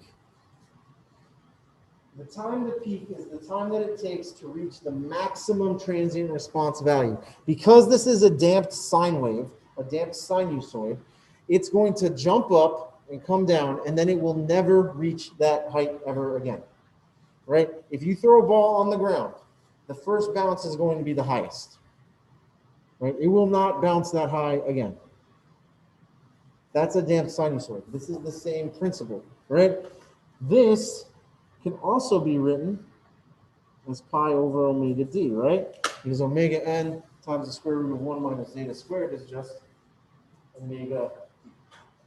Notice that this is half of the period, right? Because we're only trying to take the time from time equals 0 up until we hit the first peak, right? Which is half of what my period should be, right?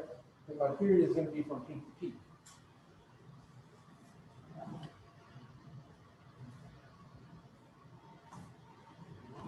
All of these equations, by the way, are on the master sheet. Just FYI. FYI. They're under the section called time domain response, which I know is very trickily named. That's where they're at. All right, so because we're going to have that large spike at the beginning, we are likely going to overshoot our steady state response, right? The percent overshoot or the maximum overshoot is given by the equation, the absolute value of y max minus y steady state divided by y steady state. Or you can rewrite this as e to the negative zeta pi divided by square root of 1 minus zeta squared. So notice, every single equation that we have talked about so far is either a function of omega n, zeta, or both of them. So if you have omega n and you have zeta, you have unlocked the secrets of all of these, right? The secrets of the universe laid bare for you. What is the maximum steady state value? Well, that's just, or the maximum y value, well, that's just the steady state times 1 plus the maximum overshoot. What about settling time? Well, I want you to take a look at something, right? Here is what the exponential looks like in our response, right? It was on a few slides ago, but that's what the exponential looks like. What is the time constant for this system? How do I make this equal to e to the minus 1? What does t have to be?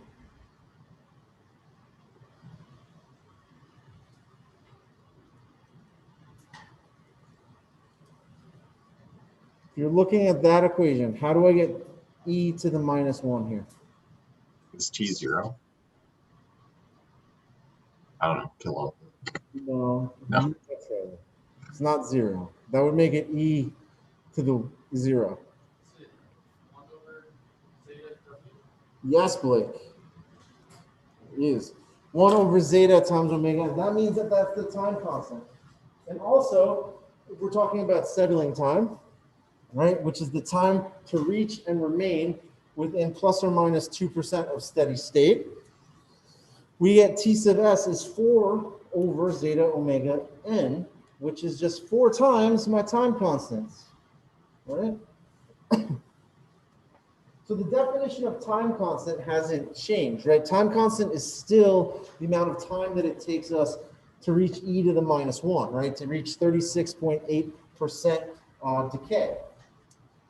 4 time constants brings us to 98% decay, which is why we have that plus or minus 2% range around steady state. Remember, this is going to have a damped sinusoid, right? So this isn't going to be a flat line ever. This is going to have a little bit of wiggle to it throughout the entire thing. That is a technical term. We also talk about the number of cycles. How do we find the number of cycles? Well, 2 times the square root of 1 minus zeta squared divided by pi zeta. Remember, this was a steady state response, or also, right, you could also write this as the settling time divided by omega b. Same thing. And since we have a steady state for, this was a step response that we said was being input, then we just have a over omega n squared. All right, I want you to see where this comes from though, right? If we have our steady or our standard form equation here. All right. We have our standard form equation. What happens at steady state, right? Those go away, right? Because the time derivatives are 0 at steady state. What are we left with? Omega n squared times y steady state is equal to a. Y steady state is equal to a over omega n squared. Told you guys at the beginning, but don't try to use these for anything that's not underdamped. It's not going to be not good. Right, so that means the first step for all of these is determining what the root response is. Right, let the differential equations and the root response guide you as to what would be appropriate for your specified system. So you either have to check the roots or construct zeta. One or the other will tell you how this is going to react. You guys have any questions on this?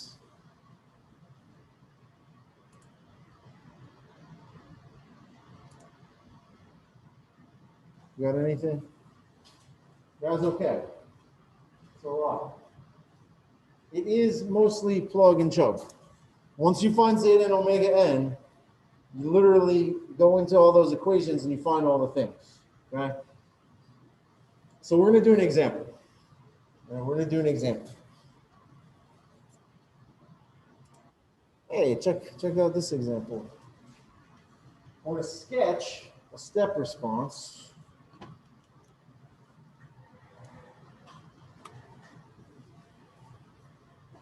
We're going to sketch a step response for this system. All right, what do we have? Well, we're given a model. We're given a model, and we're told that we have a step input of 2.5 Newton meters. And we're given J and K and B as well. So the first thing that we need to do is we need to get this into standard form, right? So somebody tell me, what does the standard form of this equation look like?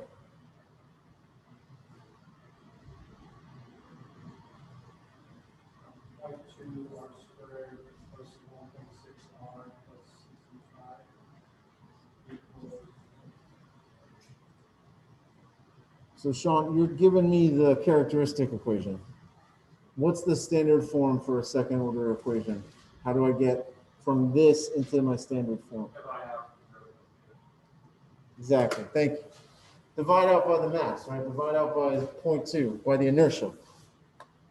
If you do that, well, let me.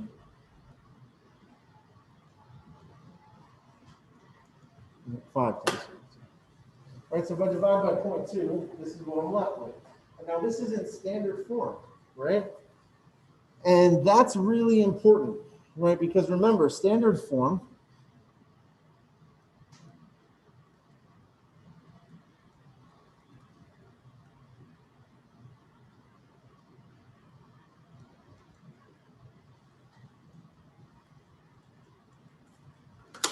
looks like this.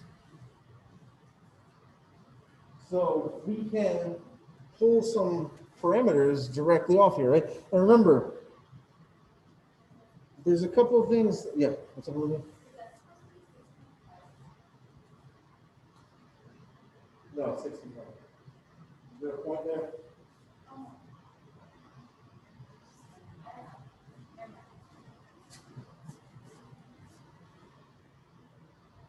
It does look like there's like a weird decimal there on the figure. There's not. That's okay. All right. So right here we are, right? So we can use our standard form and we can pull some things off, right? And I'm going to say, well, omega n squared has to equal 325, right? Why? Omega n squared, 325. Right? So if I take the square root of that, omega n is going to be equal to 18.6 0.03 radians per second. Similarly, 2 zeta omega n has to equal 8. Right? 2 zeta omega n is equal to 8, or zeta is equal to 8 divided by 2 times omega n, which was 18.03, which is going to give me 0.2219. And whether that's zeta again. All right. So, is this underdamped, overdamped, or critically damped? What do we think?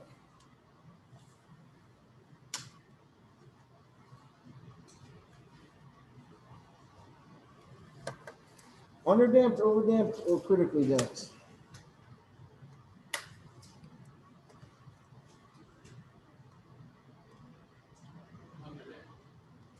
Is underdamped. Why, Blake?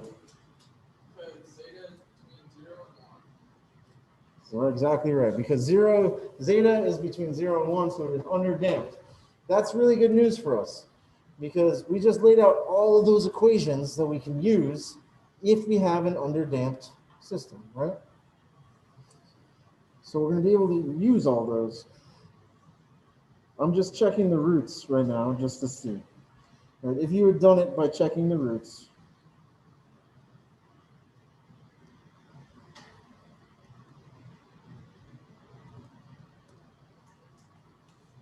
and if you had gotten the roots, you would have gotten a complex conjugate pair that has negative real portion, which means we would expect something that would be underdamped, right? They go hand in hand, right? An underdamped system will have negative real complex conjugate roots, right? That's the expectation. That's the expectation. All right, so this is underdamped. That's tremendous news. So we'll keep going, right? But before we do that, I want to define what my steady state is. Okay. Well, all right. So let me go back up here, right? Instead of writing this as u of t, I'm going to write this as 2.5 times u of t, right? Because my input is Tn of t, and Tn of t is 2.5 times the unit step, right? And we know at steady state, the unit step is going to equal 1, right? So if I wanted to analyze this at steady state, right, this would be theta 325 theta SS is equal to 5 times 2.5 times 1, because the unit step is equal to 1. So theta steady state would equal 0.0385 radians. Where does that come from, right?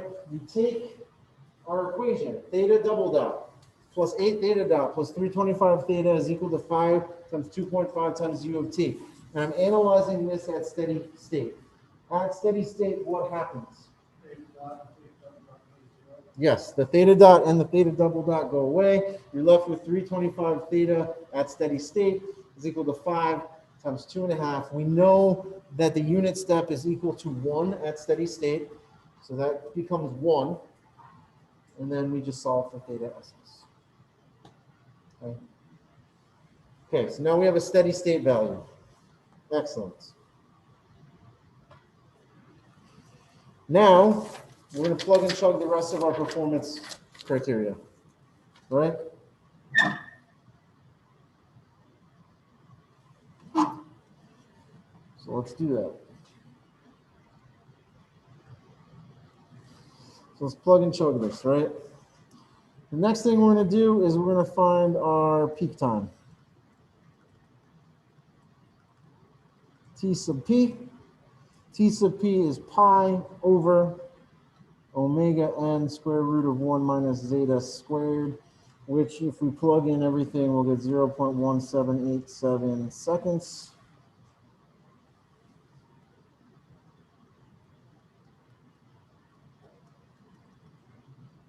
I've got max overshoot.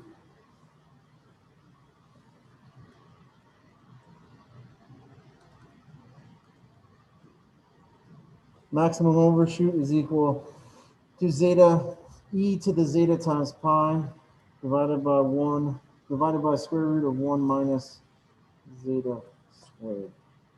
And if you plug that in, you get 0.498. So we're going to have about 49.8% overshoot.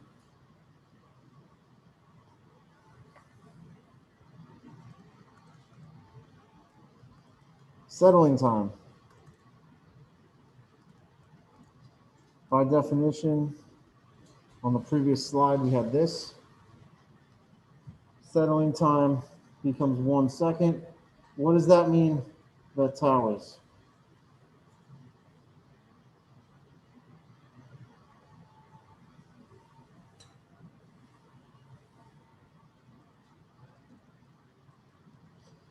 So if my settling time, what is the definition for settling time? 4 tau. What's tau then? 0.25. 0.25 seconds. Excellent. What about period?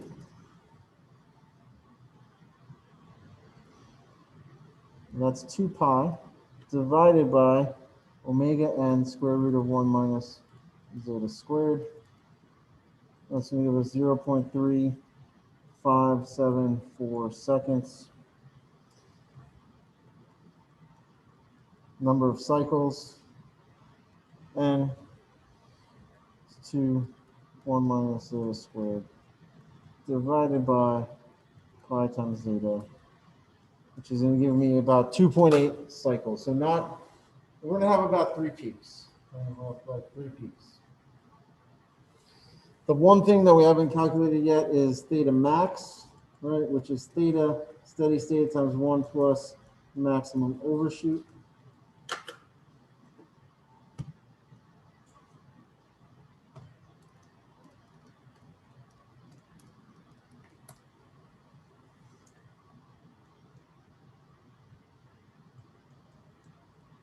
Point 0.0577 millions.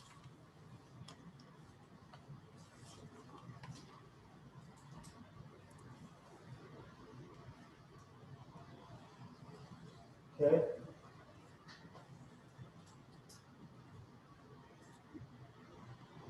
So what do we do now, right? Well, now we have to sketch the response.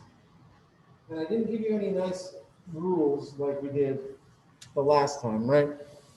But everything that we've calculated is going to help us aid us in drawing this response and sketching it, right? Okay.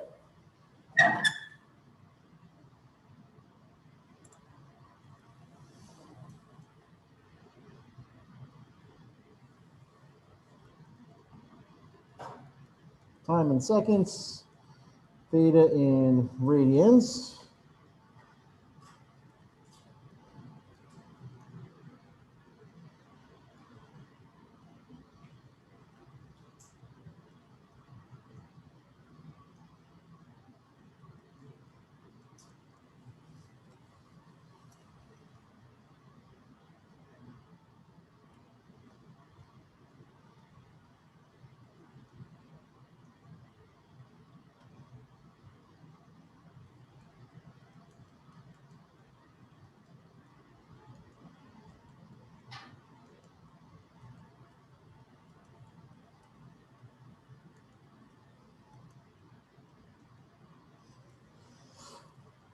Okay.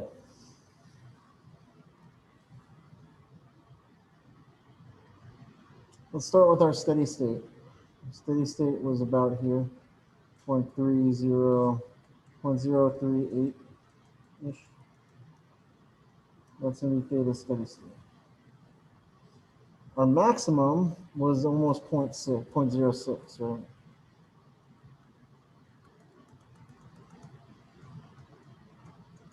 Theta max.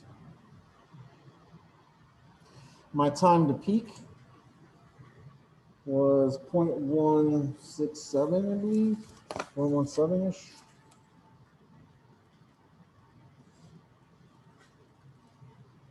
Time to peak. My settling time Just 1 second.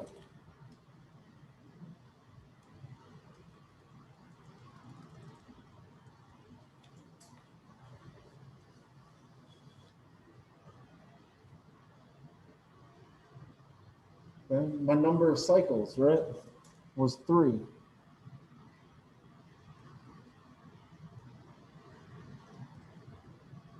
Was 2.8. We'll call it 3. So I'll divide this into thirds. Right? Those are my periods, right? So from the time to peak until the next peak is T.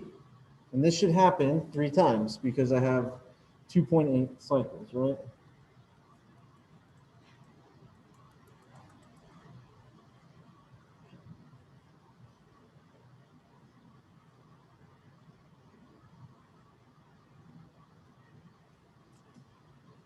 So what happens?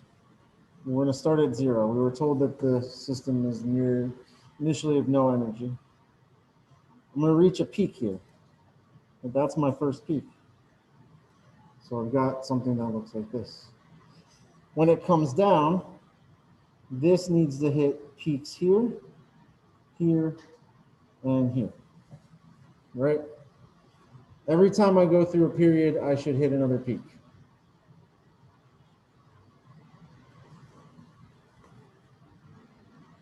At the halfway of each one, I should switch directions again, right?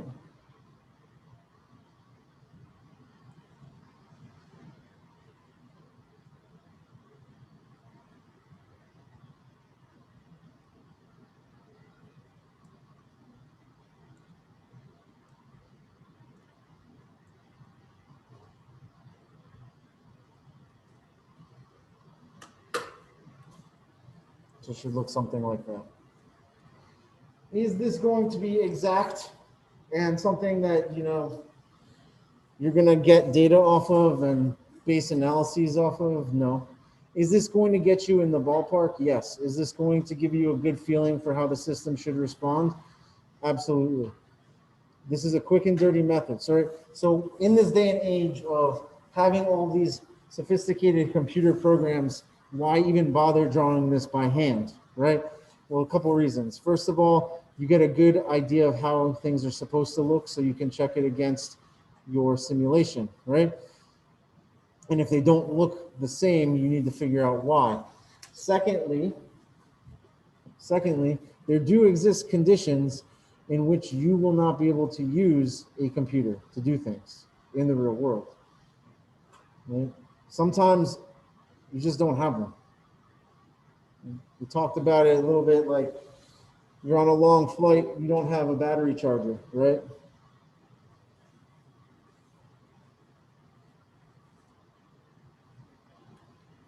Not to mention, if you wanted to quick and dirty see, how does changing my parameters affect my system response?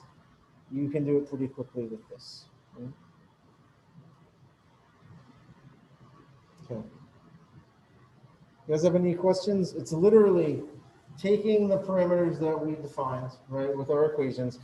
Like I said, the game is you find zeta and omega n, determine if you're underdamped or overdamped or critically damped, plug everything in, right? Solve all those equations, put those points on your plot, and then just connect the dots, right?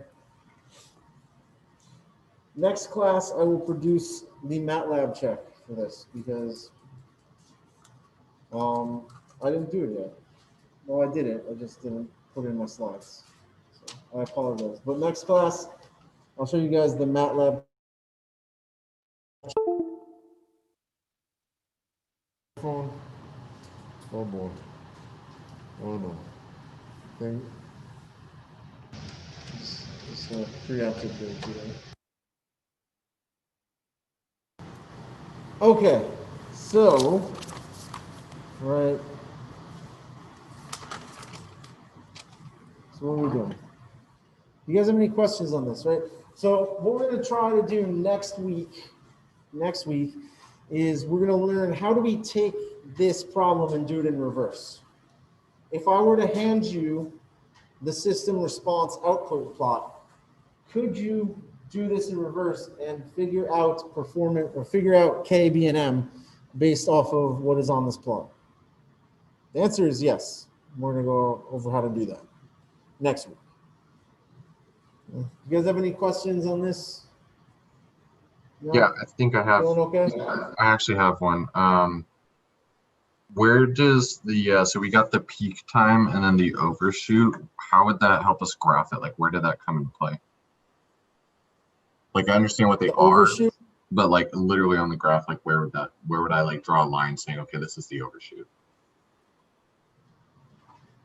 Ah, The overshoot helped find the maximum beyond here, right?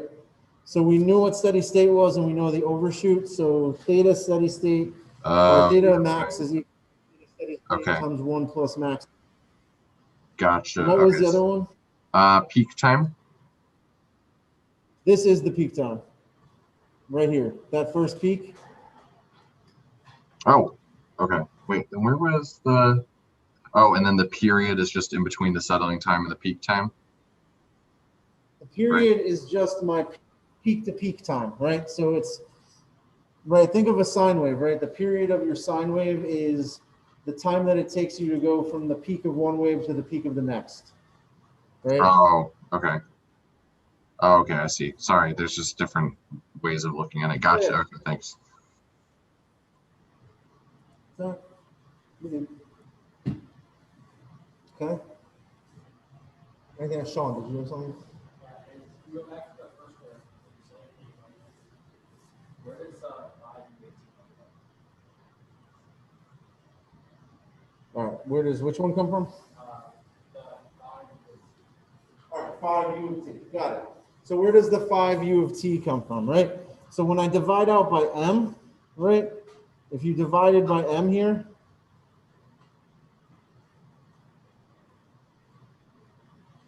it's just 1 over 0.2, right? So that's where the 5 comes from. The 2.5 times u of t is from the definition of what the torque is.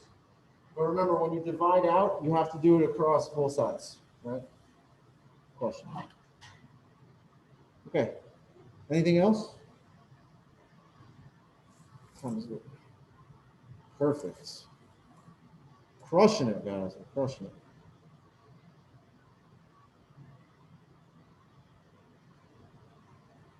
We move very slowly. There you go. All right, so we're going to talk about the log decrement method, but I want you to know, well, we're going to talk about it.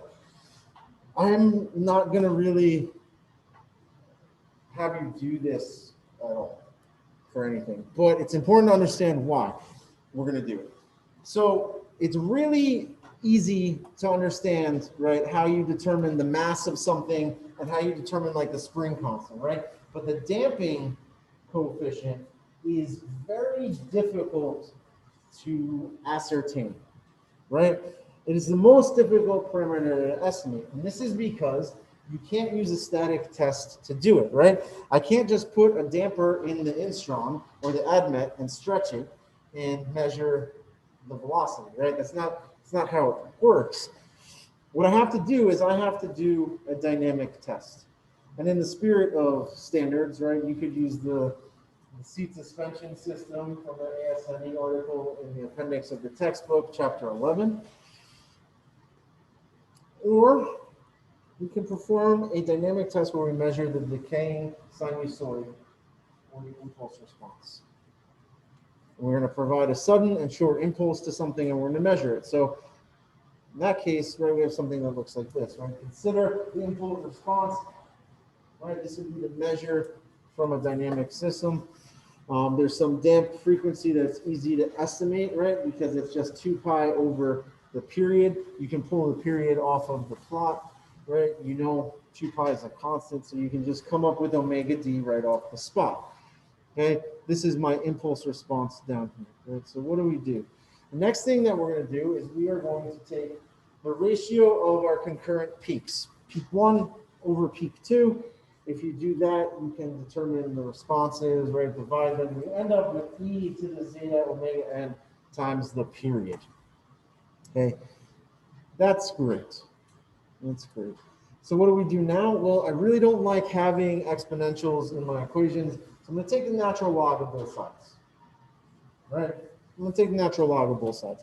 And if I take the natural log of both sides, I'm going to define the log decrement delta as the natural log of the ratio of peak 1 to peak 2, which is equal to zeta times omega n times the period.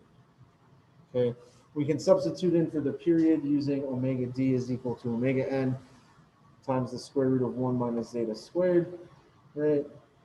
And if we do that, we'll get this delta equation, which we can then rearrange to get an equation for zeta based off of our experiment. What's delta? Well, it's just the natural log of peak 1 to peak 2 on the graph. Okay? So this is how you would test damping of like a shock absorber, right?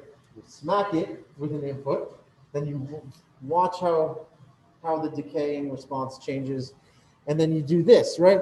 But if some of you are thinking, well, those heights, are they uniformly, is that ratio of heights from each peak uniform between each one? That's a great question. Turns out that you can expand this to every single peak that you have.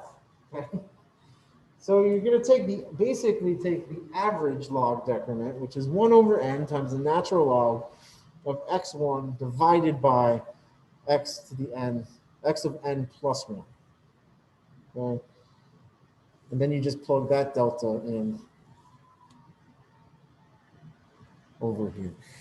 I'm not going to expect you guys to apply this. It would require me to give you a data set, and right, like it's not impossible for you to do this. I don't think you would just follow the equation. I just don't see the value in having you guys do it personally. That being said, now you know how damping is estimated, right? So good stuff. Talk about higher order systems. But Dr. D, you said that we wouldn't have to do any higher order systems. No, I did not say that. I said you wouldn't have to do them analytically.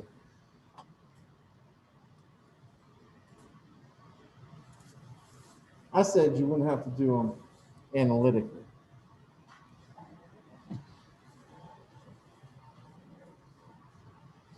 So what does that mean for us, right? Well, let's take this third order system, right? I've got this third order system and I'm going to find the characteristic equation. I take the characteristic equation. Turns out I get 3 roots for a third order system, which is what we would expect. You get minus 0.5 and minus 1 plus or minus 6j. Well, that means that we've got some damped sinusoid and we've got some exponential decay. So here's where the idea of dominant time constant comes in. Okay, dominant time constant. One of these is the slow root, and one of these is the fast root. What is the time constant of this right here? What is tau for this?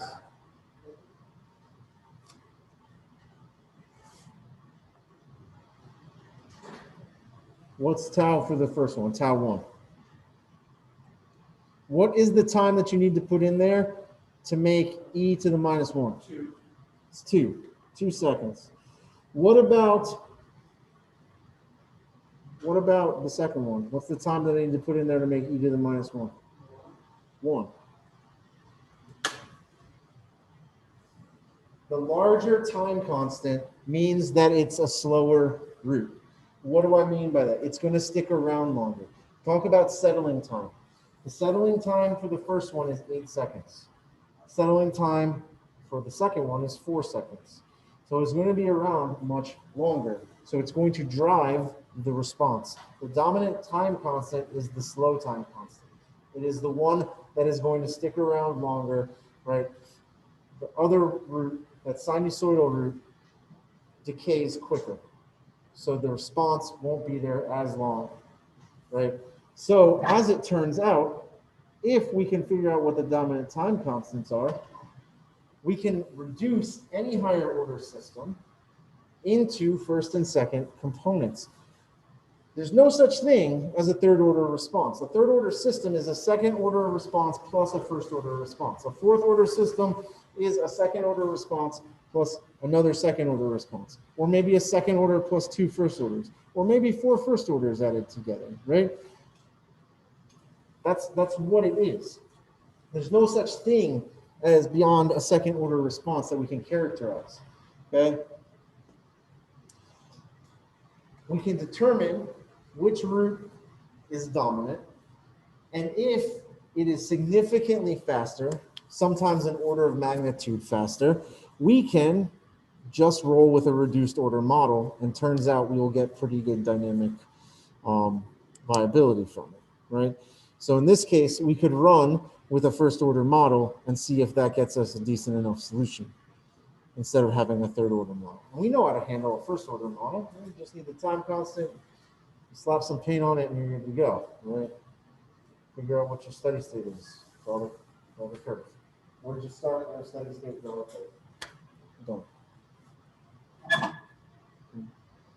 So we can sometimes choose, now there's certain situations where that's not a good idea. If the time constants are very close together, we don't want to eliminate any of them, right? But if we have something that's significantly faster than something else, it's okay to typically get rid of it. Perfect. Just enough time. So we're going to go through state space representation and eigenvalues. Okay, first of all, do you guys have any questions on higher order systems? Higher order systems. So I think the theme of today, right, is check the roots for everything. The roots tell us a lot, right? And like I said at the beginning of class, for the price of doing a little bit of algebra, you can inform yourself a significant amount about what your system is expected to do. Right? All right, so in state space, right? So I want to preface this with, I understand that not everybody has had linear algebra. Okay? It would be really nice if you had taken linear algebra, because then all of this would make sense. But nothing I'm about to say is going to make sense to a lot of people because you haven't taken linear algebra, and that's fine. But there's a major point that I want to make at the end of this, so we'll just go through it. All right? What if we have an unforced homogeneous equation, right? So in state space, our input is u, right? If we have the homogeneous version of the state space equation, we get rid of the BU part, right?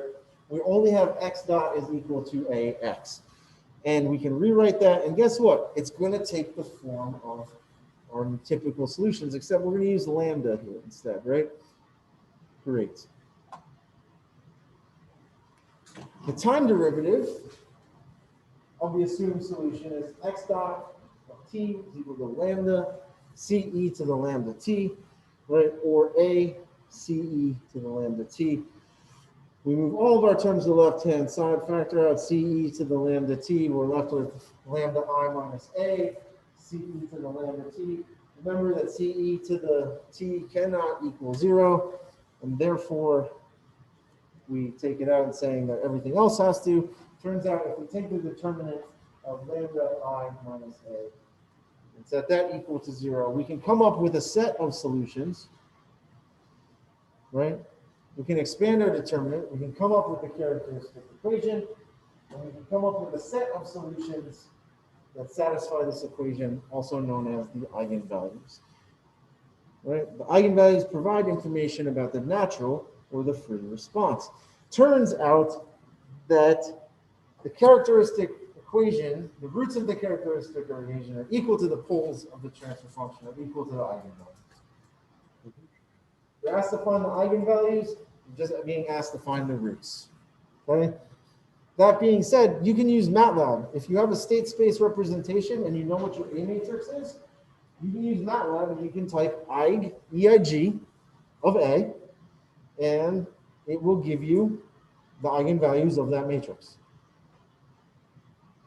How does it do it? Well, it does the math right below it, right? The determinant solves that equation.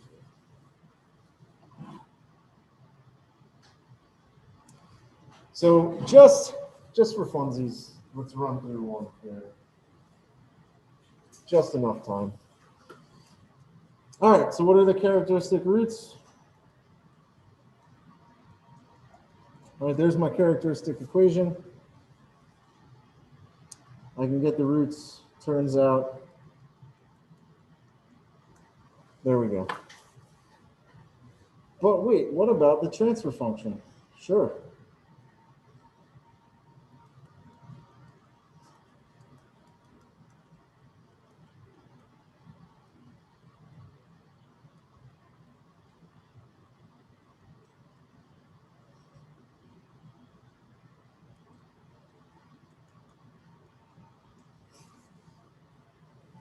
Okay, what about the eigenvalues? All right, sure.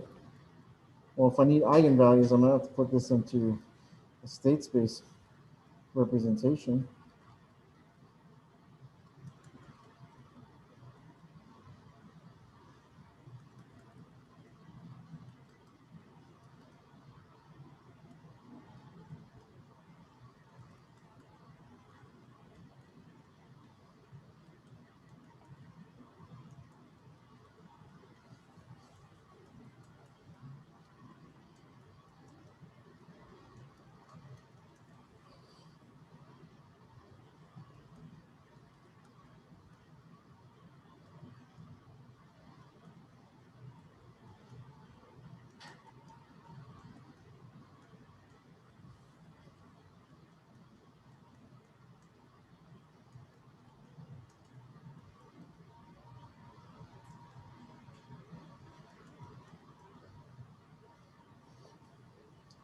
If I do the determinant of this, I'll end up with lambda squared is 4 lambda plus 20 equal to 0.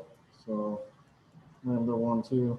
Guess what? Also -2 plus or minus 4. Am I going to make you guys find eigenvalues? No. No. Eigenvalues and eigenvectors are a complete topic in linear algebra, and I don't have time to do that. It is enough for you to know that if somebody is talking to you about the eigenvalues of the character of a system, they are talking to you about the roots of the characteristic equation, and you understand what that implies now. Right? You guys have any questions on eigenvalues, I guess? I guess.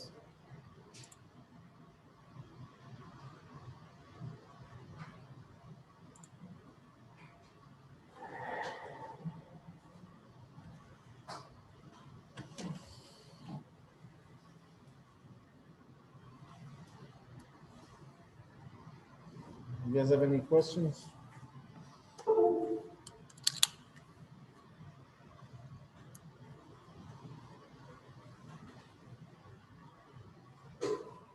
No?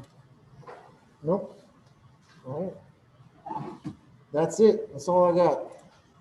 Right on time. Next class. Make sure you have MATLAB installed. We're getting in there. We're getting in there. We're going into MATLAB and simulate.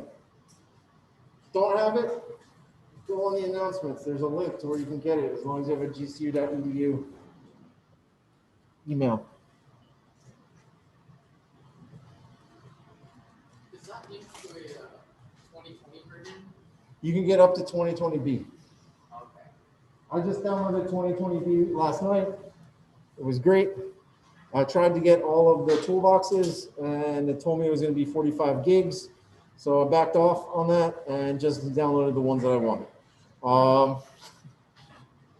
So if you're going through MATLAB and you're installing, it's worthwhile to check out the different toolboxes. You have access to all of them. Check out, look at them, pick the ones that you want. There might be some that are useful for you in your capstones. If you don't grab them now, that's fine. You can add them as add-ons later. So but if you're downloading it anyway, you might as well just take the extra couple minutes and look at them. I think we'll be all right with the 2018 version. Should be fine. Does mostly the same thing. It updates the solvers every so often. But you should be fine. We're just gonna run basic MATLAB and simulate. 45 gigs is still less than Warzone. It's true. It's less than Destiny as well. Warzone's like two. Warzone's like two.